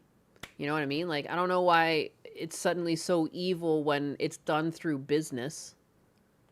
This is just not... And again, I just hate this messaging because there is a subversive truth, like that string of truth. Like, we saw the billions year over year. It's just not sustainable. And they're taking that fact, and instead of actually trying to solve it, they're perversing it into, again, like, it's like these people keep shilling communism, and it's driving me nuts. And I want the party to split, because, like, it's at the point where it's like, is there, like, there's like a communist left, and then there's the left. I'm tired of, like, all of the commie talk coming from the left. There was a left-leaning government previously that wasn't trying for communism, just some social services that could still be branched and figured out under capitalism. Like, you know, I want to go back. I don't know why there's, like, a lot of this kind of talk going on in the left. Like, she's a bigger name. Her name gets brought up a lot. If you think there's, like, dozens of Congress people and some names get talked about more than others. I don't need an economics lessons from a bartender actress. Yeah. But Scrooge McDuck isn't even like a villain. No, I know. But you know what I mean? It's like that concept of a greedy billionaire, you know? Because he starts out, like, it's like he has the same story as almost Ebenezer Scrooge. Like, but you know what I mean? Like, it's like, that's how they view every billionaire. Every billionaire is like some conniving evil Dracula, like locked up in a castle trying to suckle every penny out. Some people are just entrepreneurs that fall ass backwards into loads of cash because they're hard workers and they happen to put themselves in the right place at the right time. And again, through being probably intelligent in their area of expertise, they position themselves, you know? Did they think they'd be billionaires? Maybe not. Maybe they just thought they'd be successful. But, like, you know what I mean? Like, to think not a single one of them ever earned it. Like, if you come up with an invention and you benefit the lives of millions of people, I think you did. You did it. You earned, even if you had to use a company to produce the product that then helped everyone. If it comes back to you that now you're a billionaire, then I guess you're a billionaire. Like, fuck, man. Like, it's just so weird and anti-capitalist to say this, that every single one of them is evil. No. I do think that they're popping off faster than we can keep up with, but I don't think they're evil. You know what I mean? I think we just need to do something to balance things out. That's not communism. I don't know, man. I don't know how you do that. I think it would help to start by reducing all of the fraud and seeing how many tax dollars we actually have available to help people. I think we could free up like millions of dollars, maybe even $1 billion. Maybe even $1 billion. You know, to like, you know, start working towards actually helping the American people. But, yeah, I hate this talk. I hate this. But the fucking look at the end. This is like such a fucking meme. Like, just indignant. Oh, unbelievable. Oh, these billionaires. Unfucking believable. Like, you know, I feel like you could give any piece of bad news and have that fucking reaction. Unbelievable. Unbelievable. Flat tax would be fair. Yeah, that would be fair. Yeah, instead of having, like, brackets, like, you know, why don't we all just pay 20% or 15% or whatever percent ends up being fair? But instead of, like, brackets that go up, that would be nice. That would be nice.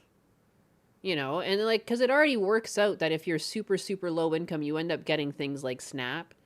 You know, so what's the problem with the flat tax? And then, you know, it'll figure out if people can't even afford the flat 15% tax. I mean, well, they were already getting SNAP benefits. You know, we continue giving people who can't make ends meet that bullshit. You know, and again, like, I want it to just be healthy foods, and it shouldn't be like a crutch that you have to be on for your whole life. You know, there should be ways off of these. But, geez. Or this. Or, like, again, like, you know what I hate the most about talk like this? Is, like, what do you want to do? Kill them off? What's your solution? What do you mean? You want to go pillage them? When you speak like this, it's subversive in that it feels like they are kind of inciting violence. Because what's the solution? When you speak like this, what's the answer? There's no answer. You're not trying to open a dialogue. You're condemning them. They're all evil. They're not all evil. They're just different from you because they have got a lot of money. You know, I can look at economics and statistics and see the numbers and understand concern. But talking like this about it makes it sound like you want to go fucking pillage their homes. Like, I don't know.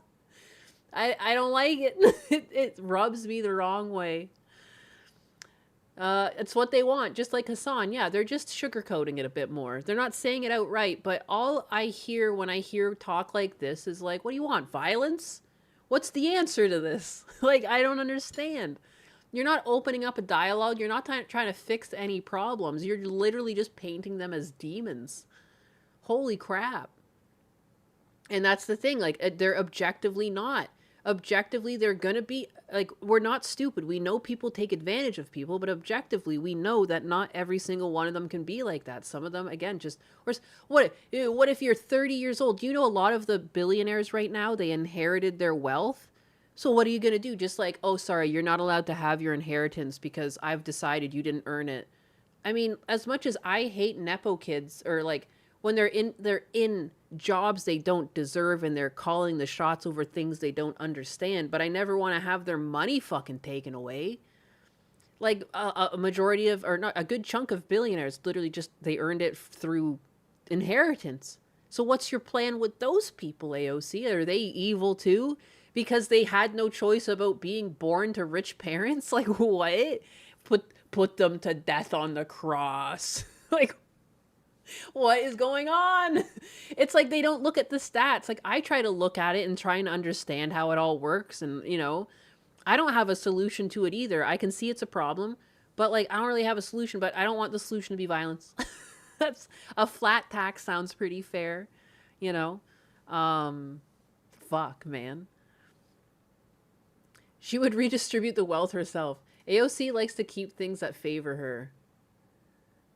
It's just, again, just like if you listen, I'll play it again, but just again, anytime people speak, I try to think like, what's the solution? And when she speaks like this, it's like, what's the solution? What are you asking me for here? There's a certain level of wealth and accumulation that is unearned, right? You can't earn, I hate that laugh, $1 billion.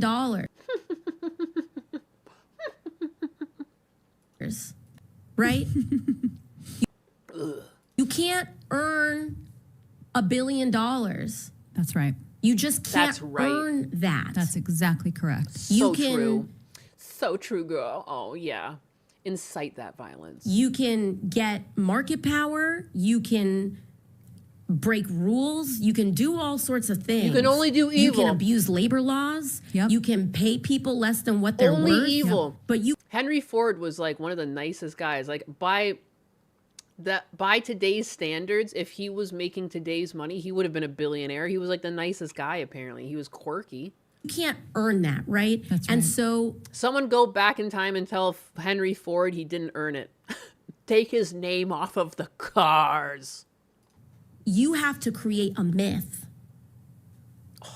that since you didn't earn that, you have to create a myth of earning it. There's a certain... Anyways, just so fucking corny. So corny. This other woman, too, is just the worst. So anyways, given that clip, what's the solution? If they're all evil and they all don't deserve it and they didn't work for it and they're all just users and abusers and bad, angry men, you know? I just hate it.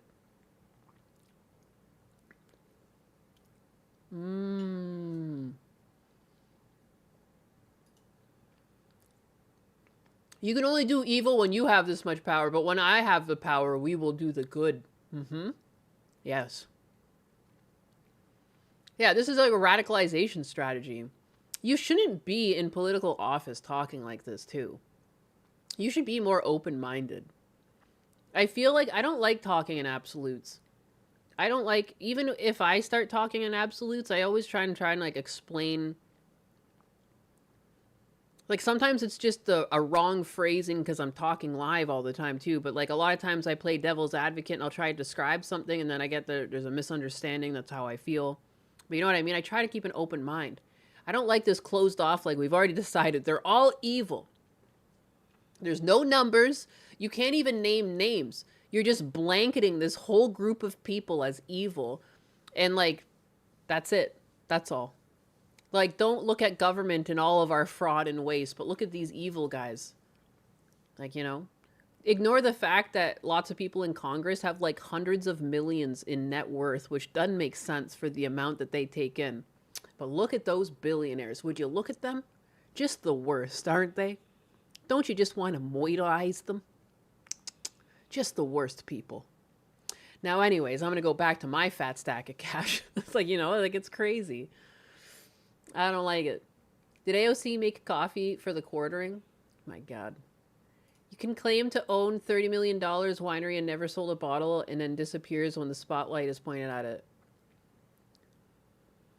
I just don't like it too because again, like it's just such an us versus them mentality. It's like cavemen thinking. I don't like it. I don't like it. I don't like it. I don't like it at all. Things are too violent lately. There's been too many like shooter attempts. Like, can we chill with the fucking these demons? Look at the demons out there. AOC would be up there pulling the lever at the guillotine. Ah. Anyways, that one sat with me. It was mainly the faces, the co-host. I don't even know who that is, but the like really fucking hammed up. It reminds me of an actress. I wish I remembered like names of movies and actresses so I could speak properly. But it just very overacted. Like, my God, character.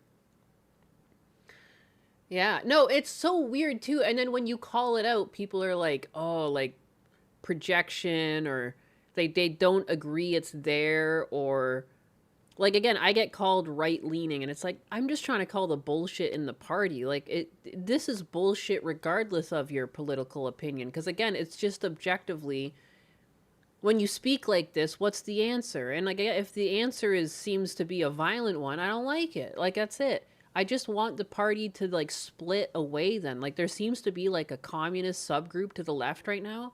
Can the party split or something? Like I'm tired of it. You can take the ones that want to trans the kids to that side too. I just want to be left with like common sense. I don't think it exists anymore though. Performative. A sycophant. I forgot her name, but she has that lib Karen attitude. Yeah, she gets like a really overacted face. And I can't remember. I just know that she's had like short, blonde, curly hair in the one gig. That's it. That's like not enough to go on. But whatever. They can't dodge the facts. I'm a right-wing grifter, just like Shu. Oh my God, don't you fucking say Anna Valens in the same sentence. How dare you?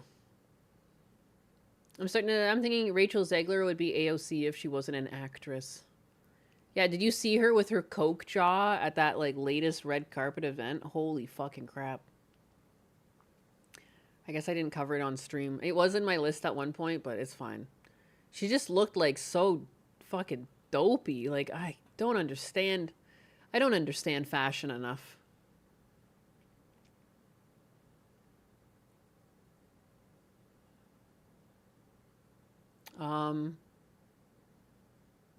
What is this?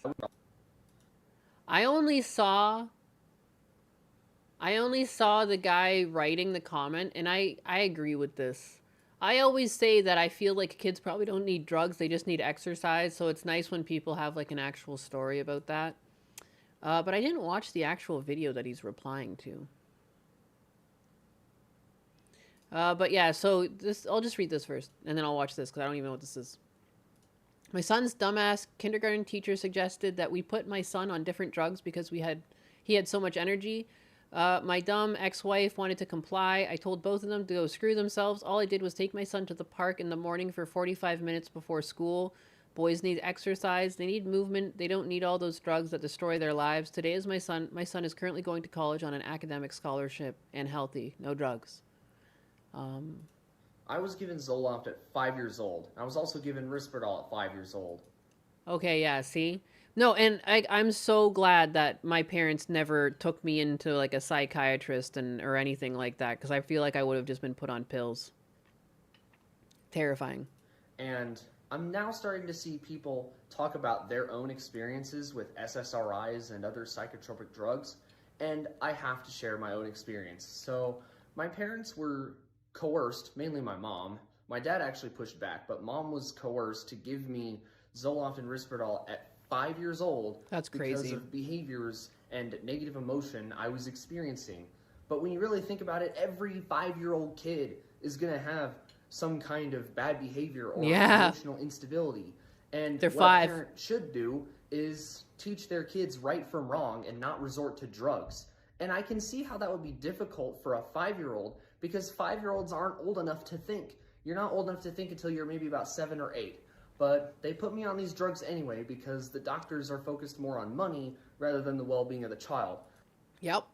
But yeah, this didn't really improve my behavior at all. My behavior was already improving from age 2 to age 5 before I was put on this stuff. And you were growing outbursts up. that we're having, that didn't change at all. That lasted well into my adolescence, even into my 20s. And that could be because of the drugs, because after I got off Zoloft about a year ago, I've actually felt myself more in control of my emotions and behaviors. But wow. It's not like they'll ever tell you that. But at 5 years old, I was given this stuff, and around the same time, starting at elementary school, I started having adverse side effects, mainly uncontrollable twitches that I'm still dealing with today, and I'm probably going to deal with forever. Again, I don't think this was told to my parents at all, but... Again, I saw the changes in my mom drastically, and some people are, because, like, my mom was always, like, kind of autistic and on the spectrum to some degree, but she was never the way she was after she was on pills. Like, she was just different, and, like, in group situations, she was always on her best behavior, but she was so nasty and cold and strange and bitter and selfish, and, like, all of her empathy had just gone away. You know, and I would often, like, think that she was just actually like that, but then I would remember her as a kid and be like, no, she's definitely different. Like, yeah, these things, like, fuck with the majority of the people that are put on them. After seeing this, instead of getting me off the drugs, because they thought this was the only option for me, they just tried therapy. That didn't work, and a few years later, when I was 12 years old, I was actually tested for a prolactin after I'd been on Risperdal for so long. And prolactin is basically the... How many pills has this kid been on, too? He's, like, named 3 different pills now. It shouldn't be like that. Like, it's like, I'm not against just trans. Like, I've brought this up multiple times. Like, any fucking pills, anything you're doing to your kids, like, holy crap. Like, unless they need it. Like, you know, like, if you have, like, an underactive, like, organ and you need to take supplements and you have to be on some sort of pills because of a health problem, that's different. You know, like, putting kids on pills, though, and doing anything to a healthy child, like, than, like, yeah, having, like, a little bit of an outburst and they're 5, I'm shocked. Really? A 5-year-old didn't have it all together? Like, what? Doesn't even make sense. Like, I would say, like, my brother was troublesome, like, up until, like, 12 years old, like, both of them. You know, and they mellowed out a bit, but then there was still, like, teenage outbursts and stuff. Like, kids are just fucking weird. The lactation hormone. So I could have developed women's Tits. breasts, and not only that... Shut up! Wait a second, let me go back and get that whole snippet. After seeing this, instead of getting me off the drugs, because they thought this was the only option for me, they just tried therapy. That didn't work, and... a few years later, when I was 12 years old, I was actually tested for a prolactin after I'd been on Risperdal for so long. And prolactin is basically the lactation hormone. So I could have developed women's breasts. And not only that, I could have also developed lactation Are you fucking kidding me? from being on Risperdal, and this was at a time before. Don't worry, kid. It'll cheer you up. And you might have a nice, sweet set of knockers by the end of it. That's the 2-for-1 special, baby. Before I even knew trans existed. So imagine being a boy getting female parts on your chest without even knowing that trans exists. And yet that was a possibility.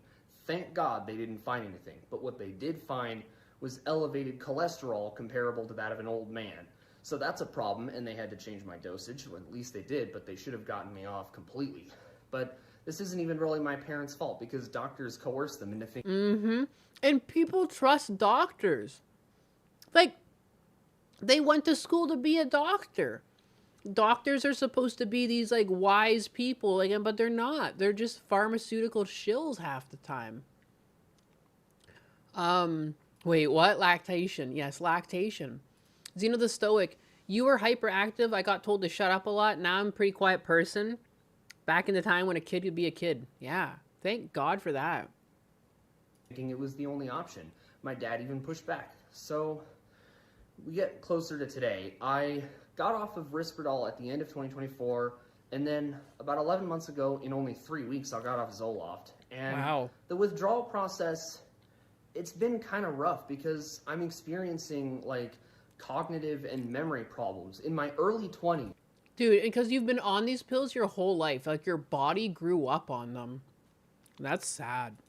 Which, that doesn't happen until you're like in your 40s. I don't even feel as much emotion. You could even tell from this video, I should be more emotional right now. And I have gotten a little more emotional afterwards, so I am noticing my emotions coming back. And one thing I have seen is sexual dysfunction as well. But I will say I do still have mine by the grace of God. I don't know why. All I can say is it's by God's grace that I still have the ability to actually use my you-know-what area. So that's by God's grace. Maha and RFK Jr. need to get on this, but the pharma interests are just too big now. Yeah, the money. The money. You know, but hey, AOC said the billionaires are the problem. Stop looking at Congress taking handouts from pharmaceutical companies. And you remember to stay mad at those big bad billionaires. Tee-hee. You know, they want you to, like, look away from actual problems that involve them. And they're like, yeah, have you seen those billionaires, though? Wow, those are bad people. Bad people. Users, those ones are. Mm-hmm. Only the worst. Still actually experience connection. But I want to be able to do the things that God has called me to do. I want to have a family. And who's to say these drugs didn't screw up my chemical composition in a way where it's going to be hard for me to have a kid, and when I do... Yeah, some people have, like, sperm, like, their sperm counts can be down. Like, there's, like, men, you know, as much as people always show that biological ticking clock for women, like, the same thing is true for men. Like, you might still be shooting loads, but, like, the ability of those loads to do anything matters. Yeah. And, like, different things can sterilize you, or at least make it more difficult. Make it hard for you swimmers. Who's to say that the kid's even going to be able to have a normal life, or if they're going to have like a severe disability that'll require lifelong care. I don't know any of these things. There's just so many questions and no answers, all because of something my parents were forced to do when I was just a few years old. Thinking it was for the best. Thinking it was for the best. Thinking they were helping him, you know, thinking that their kid needed this. They trusted the doctor. Like, it sucks as much as it does for the parents, but yeah, the parents should have known and they should have put their kids on pills. But I mean, like, the doctor should never have suggested it. You know, it goes back to the doctor, not the parents. A lot more, and we need to make sure that all of these people... Most doctors are on the take. Pharmaceutical companies have bonus programs for prescribing their drugs. Oh, yeah, trust me, I know. My mother-in-law was, like, a big-time, like, the nurse, like, the head nurse. And, like, you get, like, treated to, like, dinners and trips, and they were flying her out, and they give you lots of perks. Lots of perks. Can take their lives back from the pharmaceutical industry and the government. That's what we need to do. That's what I'm here to do. And we need to start actually building a community for this so that they don't all go trans later on in life anyway. So, yeah, we need to stop this. We need to start actually getting to the root cause of kids' behavioral issues and distress and make sure that children live more normal lives where they can experience actual childhood, experience actual adult life. Yeah. And No, and that's another thing too. When you take away someone's childhood, you just leave a miserable, broken person that's like easy to manipulate. You know, like it's fucking weird. Don't worry, that one will be so miserable it'll go into debt and become a debt slave for us, and you know they'll have no point in living beyond just like paying their taxes, you know, and just living day to day. Like they just don't care. I don't know, it's weird. It was for the money. It's for the money. You were getting your diabetes under control and that helped. Your boys are swimming in the English Channel. Right on, baby. Yeah, I wonder how much of this is intentional long-term political planning. Like, I don't want to get too crazy, but, like, sometimes it's like, what is going on? Like, why are they targeting children? Or just does it not matter? Is there nothing? It's just, like, literally just money, and people are like, I don't care about the side effects. I just want my money. Or is it something darker? All of it can be traced back to money, or you can come up with ideas as to, like, why. Like, I don't know. Forced to take pills, grow boobs. Oh my god, you're trans. Let's chop your thing. Don't worry, it's not even working anymore. Right? Oh, it's terrifying. Just keep your kids off drugs. And that's what it's if it's not exercise, it's food intake. You know, and it sucks too when you have a fussy kid. Like it just happened with my brother's youngest boy, but now he's eating properly. But for a while he was on that kick where he was only eating spaghetti. Like, he would only eat spaghetti and noodles and, like, toast. And, like, he just wasn't getting all his nutrition. He was so poorly behaved. But it's like, you're trying to feed him better and he won't do it. You know, and he finally got out of that phase. And he was on much better behavior last time I saw him. But he was eating, like, sausages and greens and eggs. And, like, you know, he was eating normally now. And that's what he needed. Again, he was getting exercise, but he just wasn't getting the nutrition to back it up. It's like nutrition and exercise is like most of what kids need when there's something wrong. They just have to eat healthy, full meals, sleep at regular times each day, and exercise.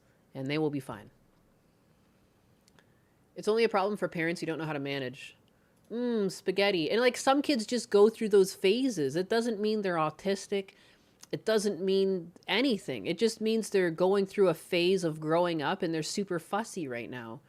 There's so many kids that go through weird fussy phases, but then yeah, there's the side effects was like, oh my god, a little nightmare for a while there. But money's just a subset. It's about control. I mean, because yeah, if you have control, you make more money, and it goes back and forth, right? Wholesome goodies. Piscetti sounds right good right about now. Yeah, stop treating hyper boys like a disease. That's a completely normal thing. Boys are hyper. Like, you know, it's different. It's different. And do you know when you're a kid, like your testosterone is actually one of the highest it is other than when you're an adult because you're growing. You're growing exponentially. There's tons of testosterone bouncing around in little kids. And that's why they're fucking bouncing around. They're full of energy. They're full of hormones. You know? They gotta come out. My dad had a way of dealing with fussy kids not wanting to eat what mom cooked. You'll eat when you get hungry. I mean, with this one, it was impossible. Like he wasn't eating. Like he wouldn't eat unless it was noodles, and he would scream and kick, and he literally would do just that. He wasn't eating, you know. And it's like, my brother just decided to like whatever. He'll grow out of it, and guess what? He grew out of it. Like eventually, the smells start getting to you. Eventually, your spaghetti. Your fucking plain spaghetti looks pretty sad when everyone else is mowing down on meat, the smells and, you know, the crunches, and eventually you give in. And that's what happened. Like, didn't last very long. He was eating normal stuff last time I was up. But the time before he wasn't. I think, again, like, it's just knowing your kid and understanding they're a fucking kid. You know? My dad definitely had that motto, like, you know, you'll eat when you're hungry. And, like, I still remember my middle brother kind of got away with, like, pulling all the onions out of his food and stuff, and he didn't get in trouble. Like, you know what I mean? Like, you pick your battles. You pick your battles. As long as, like, something's happening, you know? Just go with it.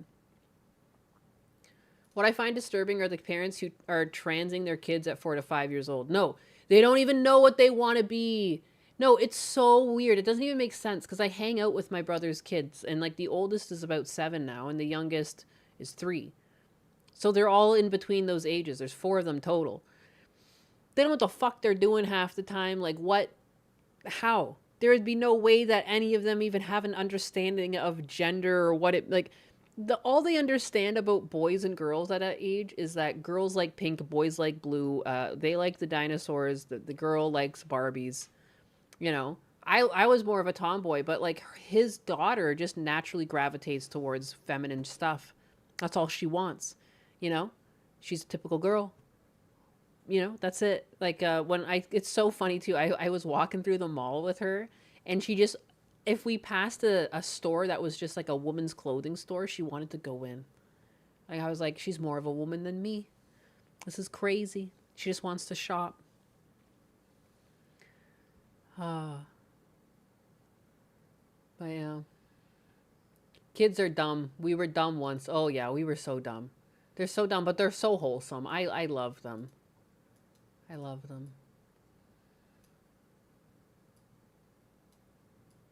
Teen maxing. If you grew up now, you would have been transitioned. Oh man, would I? Oh, I cried. There was times where I cried because I wanted to be a boy. But again, not for the gender. Like I wasn't thinking about having sex. I wasn't thinking about anything. I wasn't thinking about my future. I was thinking about the now, and then I just wanted to be as strong as my brothers. And I cried about that. Are you kidding me? If I had been crying about that and someone brought me to a doctor, the doctor probably would have talked me into like, you're definitely trans, that you're experiencing these emotions. I wasn't. I just wanted the muscles, and I wasn't really thinking more beyond, I just want to be able to lift things and have more physical endurance. That was it. That was it. It wasn't anything deeper than that. It had nothing to do with my tits. It had nothing to do with wanting a penis. But I did cry multiple times.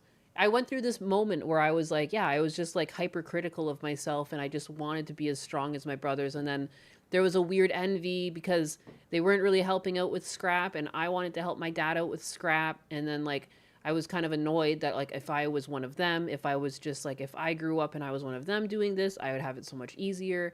And that was the frustration. It was it. You know, but I did cry, and it was over being a boy, but it wasn't like that. And yeah, so it always scares me. It always scares me when people are like, no, my kid knows. No, they really fucking don't. I didn't know. I was a little dumb shit. You know? One manly woman. Oh no, Nick Fuentes would put you in his cat boy farm. Kids have big imaginations, and they're fun to enjoy. Yeah, and no, yeah, and that's another thing too. Like when you feed kids like, oh, you can change your gender, like they love imagination. Like they're not thinking of the ramifications of their adulthood and what it means to have changed their gender. They're just like, you know, they just might be thrilled at the idea of make believe. Like, fuck, man. I really think the school system experimented and cataloged a lot more of the kids in the 80s and 90s than what's known. To what extent? Like, what's the end goal, Dynamodel? That gifted rabbit hole. Speaking of scrap metals, they've gone up in pricing. Yeah, they have. And I mean, the same way you've seen the prices go up in the store. I mean, yeah, the metals are up. They're up. I thought that was interesting because the last time, because like steel, just like steely scrap, like if you bring it in, it's like by the ton. And for the longest time growing up, like by the ton, it was like, I don't know, like 180, maybe 200 if you're lucky. So I had like just a truckload of steely scrap I was bringing in. It was like 2 of these like heavier filing cabinet type things, and like just a couple of like odds and ends from my dad's garage when I was like emptying out the house. And I was like, oh, I'll just bring this to the scrapyard and like, you know, maybe I'll make $20 if I was lucky. And it was like $65. I was like, wow, $65. And I was like, sweet. Like, and I took my dad out for dinner with it. And I was like, you want to go get some Chinese food? There's like a Chinese sit down place he likes. And we went there. It was fun. But yeah. I don't even think I noticed girls until I was like 13 or 14. They went away one summer and came back with boobs. Husbanus has told me about this. Husbanus has told me, like, the one girl that was like the talk of the class, because like she went away and it was like the summer before grade 6 or something, so it was like before all the other kids developed. But like the one girl who came in with boobs after the summer or whatever, and like it was just the talk of all the boys. Like it's so funny. So funny thinking of Husbanus like that. It's like it just reminds me of like a fucking episode of Recess or something. Unbelievable. Here in the dirtiest of copper is like 8 pounds or something a kilo. Holy crap. All of the things. A kilo, not even a pound. What are these numbers? My high school years, there was a high school girl niche. Niche? We had a girl in 5th grade, went home flat, came back in September with boobs. It was both interesting, weird, all at once. I want to remember, there was some goofy name they had for her. And I can't remember because it wasn't my life. But yeah.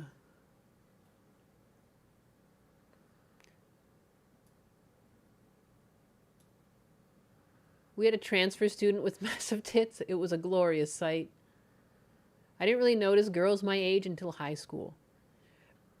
The classic summer growth spurt. Yeah, what is with that? It's like a... I don't know. It's a thing. The group of high material popular girls in my high school because of their status. Yeah, that makes sense. Yeah, they always do that. They like don't even like each other, but they have to be friends because of their status. I remember one day in middle school, I was sitting at the back of the room before class. I don't know why, but all the girls looked good for some reason. Yes. Like for what reason? Who knows? We see mounds and we go, ugh, ugh, for real. I can't remember not liking girls. Imagine a straight man. You're supposed to be going to the wayside. You guys are supposed to no longer exist. And if you do, you're evil. Like the Mean Girl movie vibe. Yes. Yeah, no. Yeah, they didn't like each other at all. I found my special purpose. What'd you find? Opposite version, I left 5th grade with a squeaky high voice and came back with the deep southern voice. Shit, you came back a man. You came back a man. I was evil long before I was straight. Damn. Yeah, it's again, like I've known one kid, my elementary school kid, gay friend, and it's like he was definitely gay. He spoke gay. You know, you could tell he was gonna grow up to be gay, but at the moment no one knew he was gay. But looking back, I know he's gay, and he ended up, yeah, he grew up into a gay man. But you know what I mean? Like, I don't think anyone ever told him, you know what like, he was still a kid. He still acted out his whole youth as a kid. My interactions with him, they were never sexual. It was never brought up. No one even really called him gay. Like, we were too young. Like, and I left that school around grade 5, so after that, I never hung out with him. But, like, you know what I mean? Like, I feel like even today, if you, like, are you gonna, like, push, like, you know, like, make him paint his nails or something like that if you have a gay kid? Like, he didn't have his nails painted or anything. He was just, like, looking back, like, yeah, it's clearly he was gay. The signs were all there. All signs pointed to gay. But, like, he still dressed like a boy. He still, like, looked like just, like, a normal kid or anything. Like, you know, he wasn't, like, wearing earrings or dressed any differently or, like, overly sexual or sassy. Like, he just looked like a boy. Looked like a kid. Looked like a child because that's what he was at the time. Intriguing. He had a father. Yeah, I remember. I remember his dad because he was one of those kids that was like a clone of the father. You see when that happens? I feel like it's more prominent in men, or maybe it's just because, I don't know. It's not as often I see like a woman that has like a clone of her as a daughter, but I swear to God, I've seen like even when I was grocery shopping the other day, there was like a kid sitting in the cart, and I looked at the dad, and I looked at the kid, and I was like, the fucking same thing. They like Control C, Control V that child out. Like, I don't understand that. Like, it's just like some people's genetics are just like, bah! Like, I don't even... And if you do biology and you understand, like, how many different alleles and how many different, like, variables can come together to make you, like, you could look like someone fucking 6 generations ago. you know? But, like, the ones that just, bam, there I am again, motherfucker. That's crazy. Copy and paste child. You can't just go around accusing people of being gay like that. Oh, I mean, I'm not accusing him. And that's the thing. No one accused him. I can't think of anyone ever calling him gay. But looking back, I was like, he's definitely gay. And I remember one time, like, looking him up on Facebook, and I was like, gay as hell. Of course. Should have known. No one really knew about him as a kid because he was still just a kid, you know? I'm worried about my household youth's adventure into middle school. I don't blame you. I don't blame you. That's like, I feel like the number one concern for most parents these days.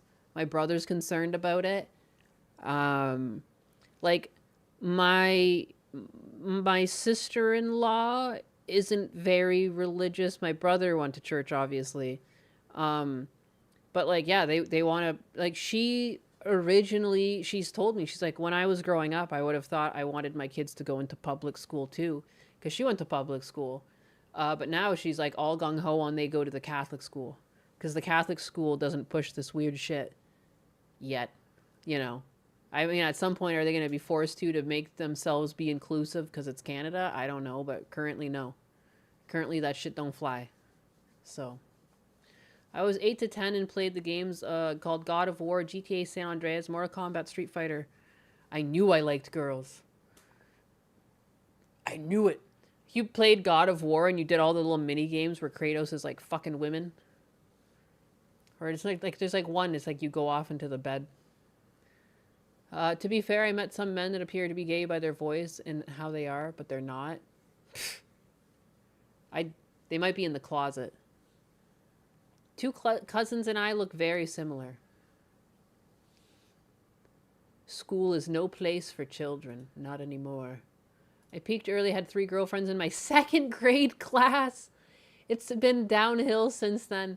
3 girlfriends at the same time, or like one after another. And like, that's so funny too, because at that point in your life, like, what's even a girlfriend? Like, you show up and you say, hi, hi, you hold hands. That's so fucking cute. I was in Catholic school group, but I grew zealous because I wasn't club president, so I quit. My God. Back from Mother's Day shopping. Now gym time. Hell yeah.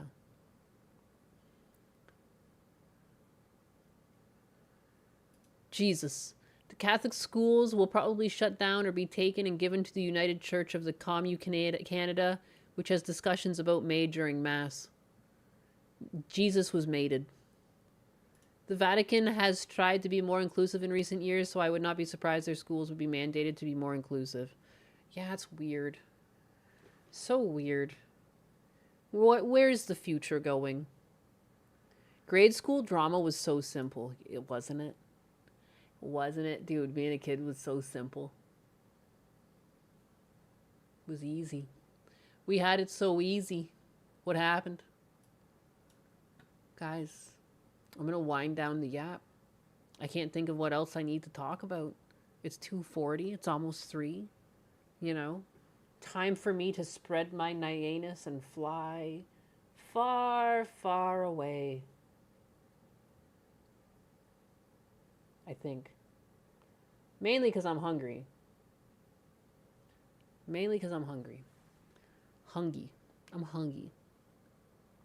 You remember you had a silly teacher, history teacher that was an actor? Was he acting like a... Was he just playing the role of a history teacher? If you're a kid now, you have to watch out for adults trying to legalize mutilating you. You'd be dodging. Dodge all the fucking wacky adults.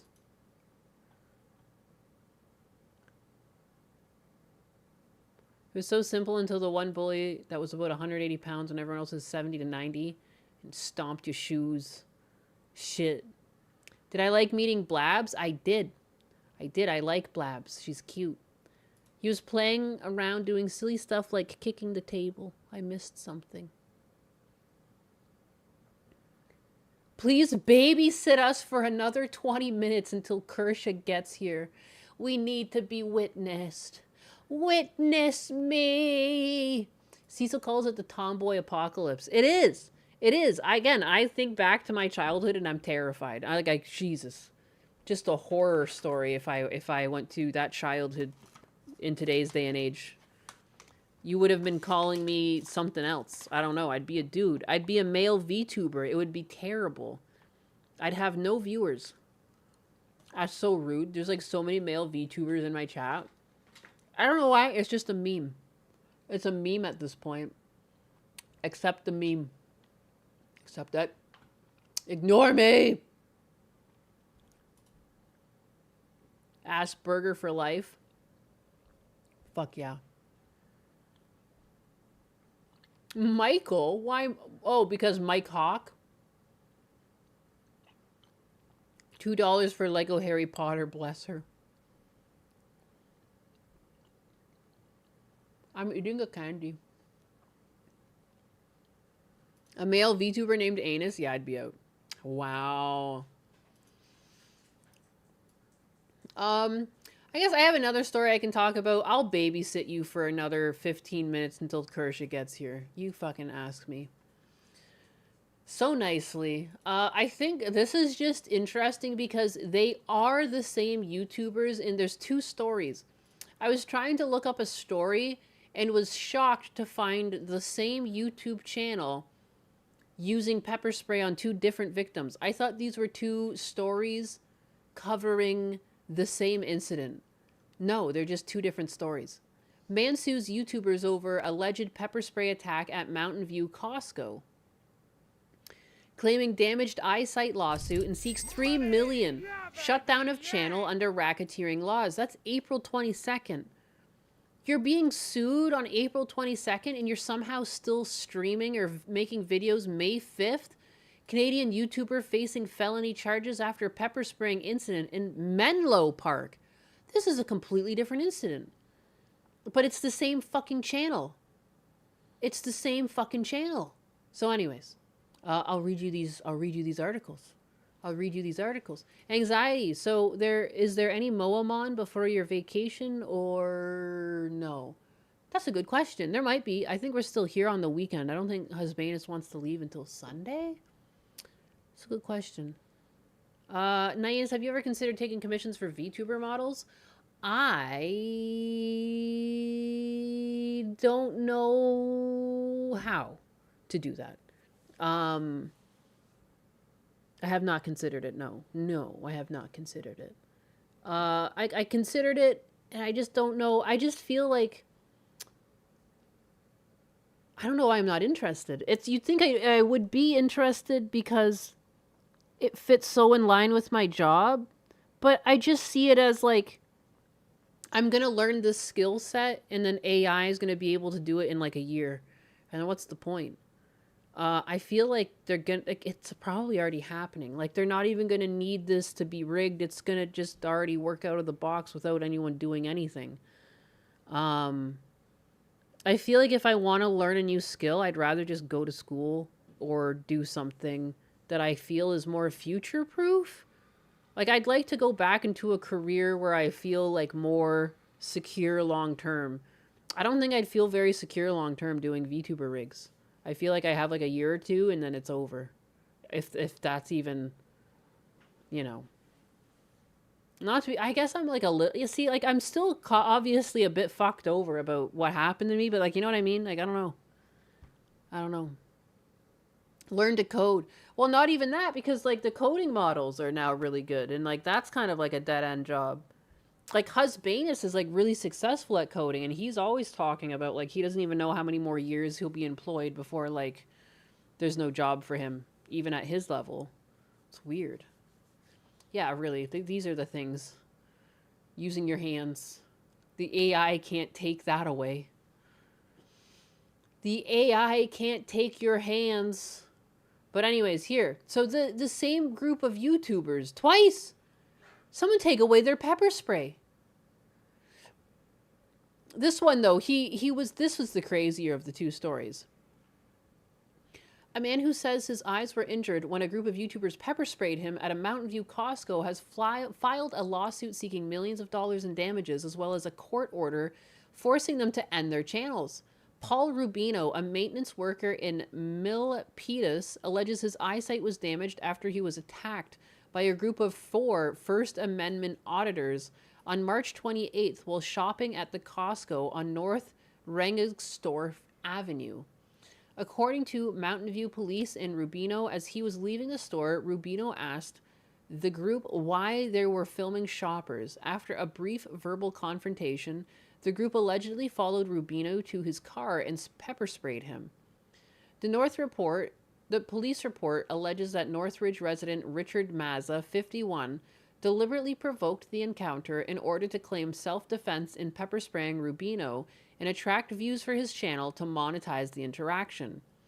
They were terrorizing people that were just trying to do their shopping, Rubino said in an interview with the news organization. It was one of those things that I felt the need to step in and protect people, and it quickly turned into a threatening situation where these guys followed me.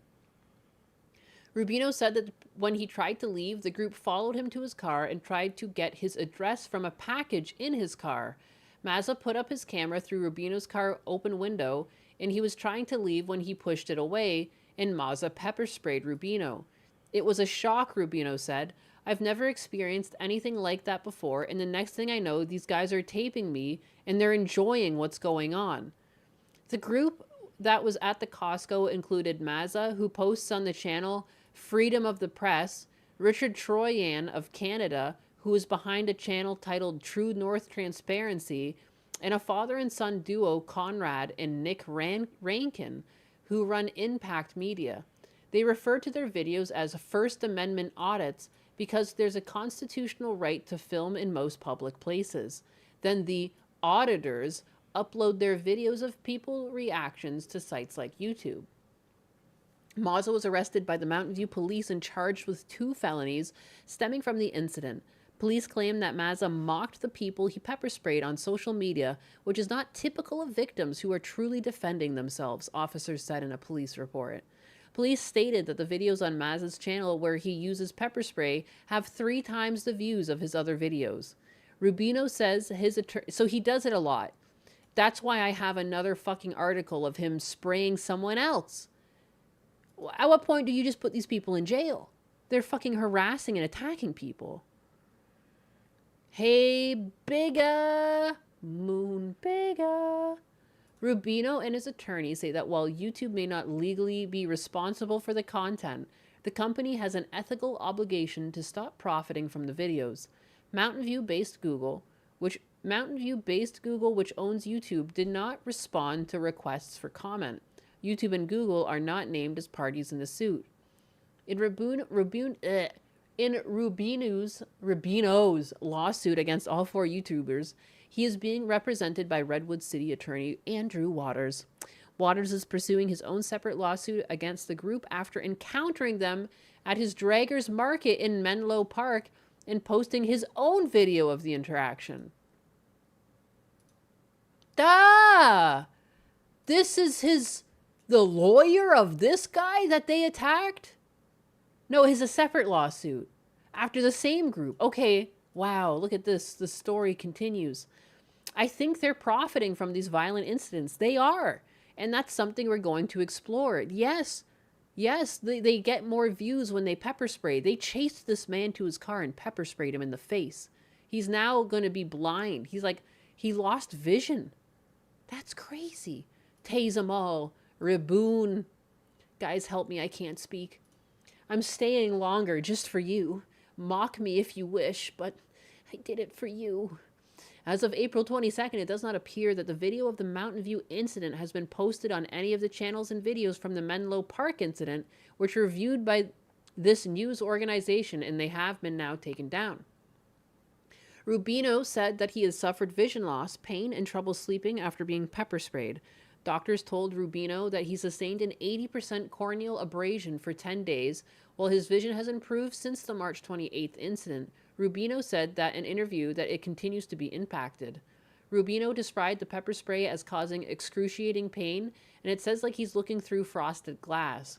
He says that he has been on a modified assignment for his job because of his injury. Yeah, they shot him like point blank in his car. Not defending them, but losing vision is bullshit. Yeah. Yeah, it was really close to the eyes. Yeah, apparently they just like leaned in his car and sprayed him in the face. Like usually when you get pepper sprayed, it's not like point blank to your fucking eyeball. The Craigathy effect? The what? The consequences of being in the same stream as Craig? What does Craig have to do with this? It's like in your face moment. Ah. It's like an arsonist who is also a firefighter. The firefighter goes and sets the fire, then he becomes the hero when he extinguishes it, Water says. They're profiting from it, and they do it intentionally to provoke a reaction. In Waters' personal lawsuit, he's appealing the denial of his initial request for an order preventing the group from interacting with him as the lawsuit works its way through the court system. On March 29th, a day after the Mountain View incident, and while Mazza is still in jail, Troyan and Conrad and Nick Rankin were seen in downtown Menlo Park, where Troyan was filmed pepper spraying a man in front of the Ace Hardware. The Menlo Park Police Department said that with the help of Mountain View Police, they have sent a case to the San Mateo County District Attorney's Office, which was still deciding whether to pursue charges against one or more of the YouTubers at the time of this story's publication.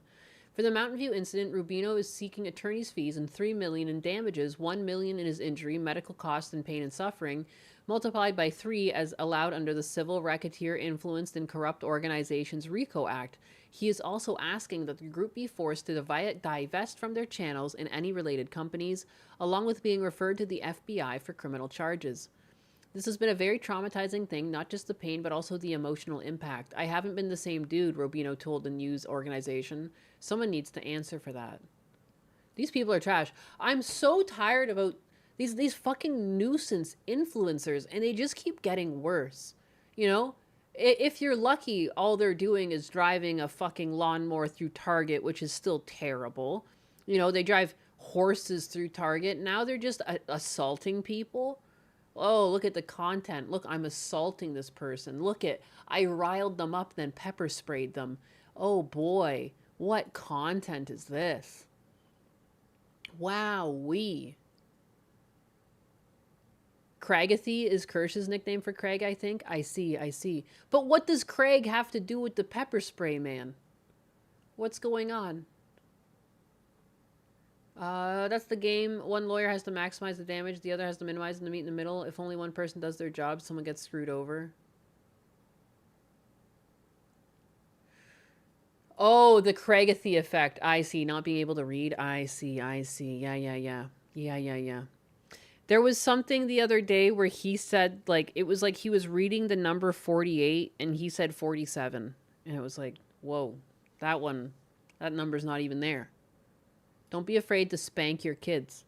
I tell Husbanus that he shouldn't be afraid to spank me either. I'm so fucking tired of people being rewarded for this behavior instead of suffering consequences. Yes! I want there to be actual criminal consequences to this. Get these people out of here.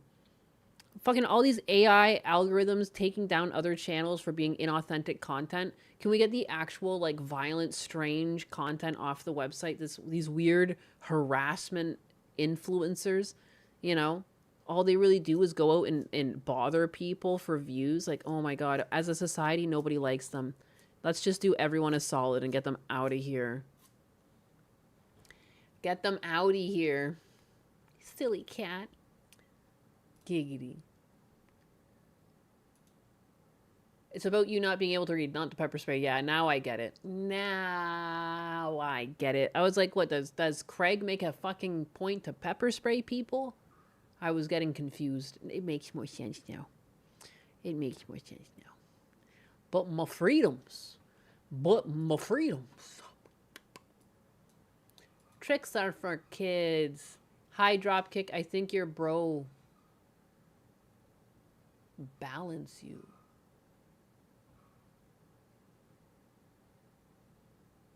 I don't know what that means. But tricks are for kids. I remember always wanting Trix cereal as a kid, but I never had it. Is it just like Fruit Loops? The only one is the First Amendment. The auditor is using First Amendment rights, but the audience is always negative. However, that's the freedom the auditors is for. I mean, what? It was payday for For whatchamacallit? I got 66 bucks from fucking Twitter. God bless America. God bless Elon Musk. Blessed be Sir Musk. I don't understand. It's so funny. These bot accounts that were making like thousands of dollars every 2 weeks were like all complaining when like this like bot apocalypse happened and their payouts became lesser. I'm like jazzed to get anything at all off of this website. Look at my total payouts to date, 670 bucks. This is the best website ever. I have to be on here anyways. Now I get paid for it. Thanks, Elon Musk. You make things better. That's crazy. You made this website so much better. I couldn't imagine if I had to post on here and I wasn't even getting rewarded. Are you kidding me? Now I get rewarded. My first payout was February too. So I had to do it for a few months before getting paid out. But damn. God damn. 670 bucks. Yeah, like to date. But look at, because my first payout was like 300 bucks. But then it's been consistently around like 50 bucks-ish. 60 bucks. Not bad. Big ups to Uncle Elon. Thanks, Papa Elon. Thank you, Poppy. Sometimes Moon Bigga will pop into my head and I won't be able to sing it. Dude, isn't it terrible? It got stuck in my head too, but I gotta just say Moon Bigga. Use a bigga. That's a few rounds of groceries. Money! I like to think of it as steak money for husbanus. That's how we get our steak dinners. Thanks, Elon Musk. Thanks for the steak dinners, Elon Musk. We eatin' good.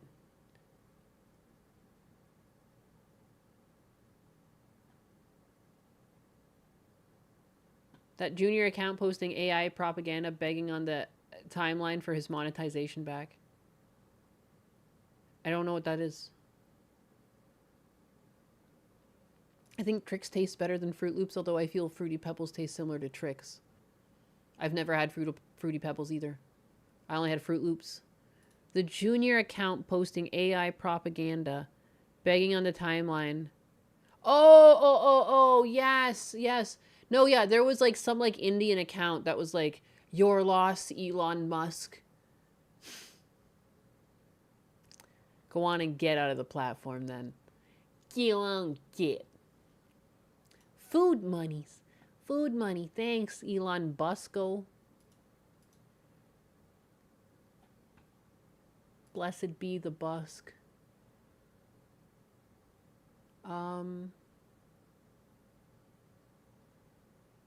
Keeping them full of good protein. Good and true. No, I love, dude, being able, like, men should eat steak and meat more often. Usually it's just on the weekends here. You know, if I did meat fajitas the other night too, though, but usually throughout the week it's just chicken or pork or something else. Like, I don't know, man. It sucks that things are so expensive. Husbanus needs more steak in his life.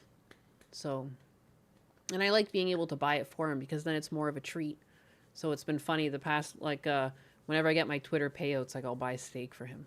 Or, like, one time I bought him whiskey. I said, that one's on Musk. That one's on the Musk. I like Fruit Loops more than Trix. I never had Trix. The Busk, is that his bussy? I just like calling things weird. Like, I've told you guys, like, sometimes Husbanus and I will be like, want to go play some Bibliablo, and like, we're trying to just say Diablo, but we're just being stupid. I just wanted to call him Busk. Elon Busk. I wasn't trying to talk about his bussy. His boy pussy. Atlas is snoring like an animal. Did you hear that? It sounded like a bear was in my room.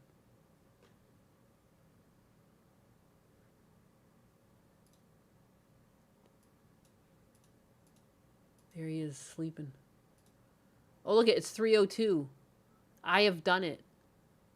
I have babysat you until it was Kersha time. You're welcome, biggas. There's Atlas, asleep. Asleep at the wheel.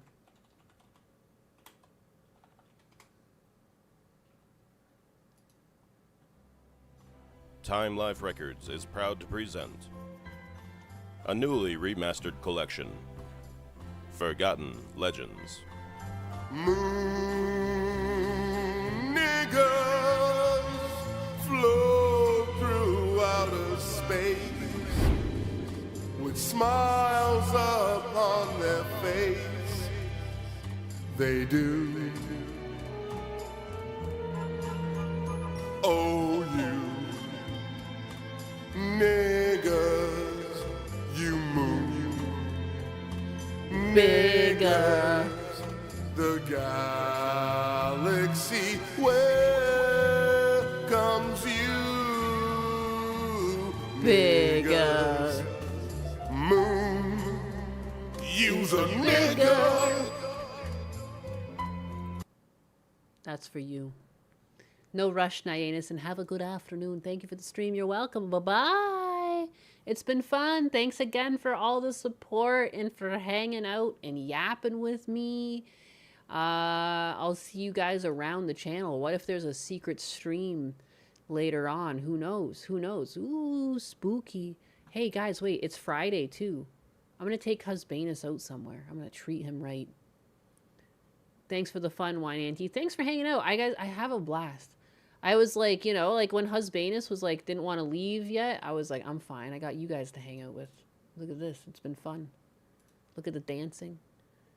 See you later, moon biggers. Use a bigger. Give Husbanus a slap on the ass for us. Brutal Buckeye, that is a promise I am willing to keep. Yeah, I'm gonna go do that, and he's gonna be like, what the fuck? And I'll be like, Brutal Buckeye told me to do it. This is from Brutal Buckeye to you. Through the internet.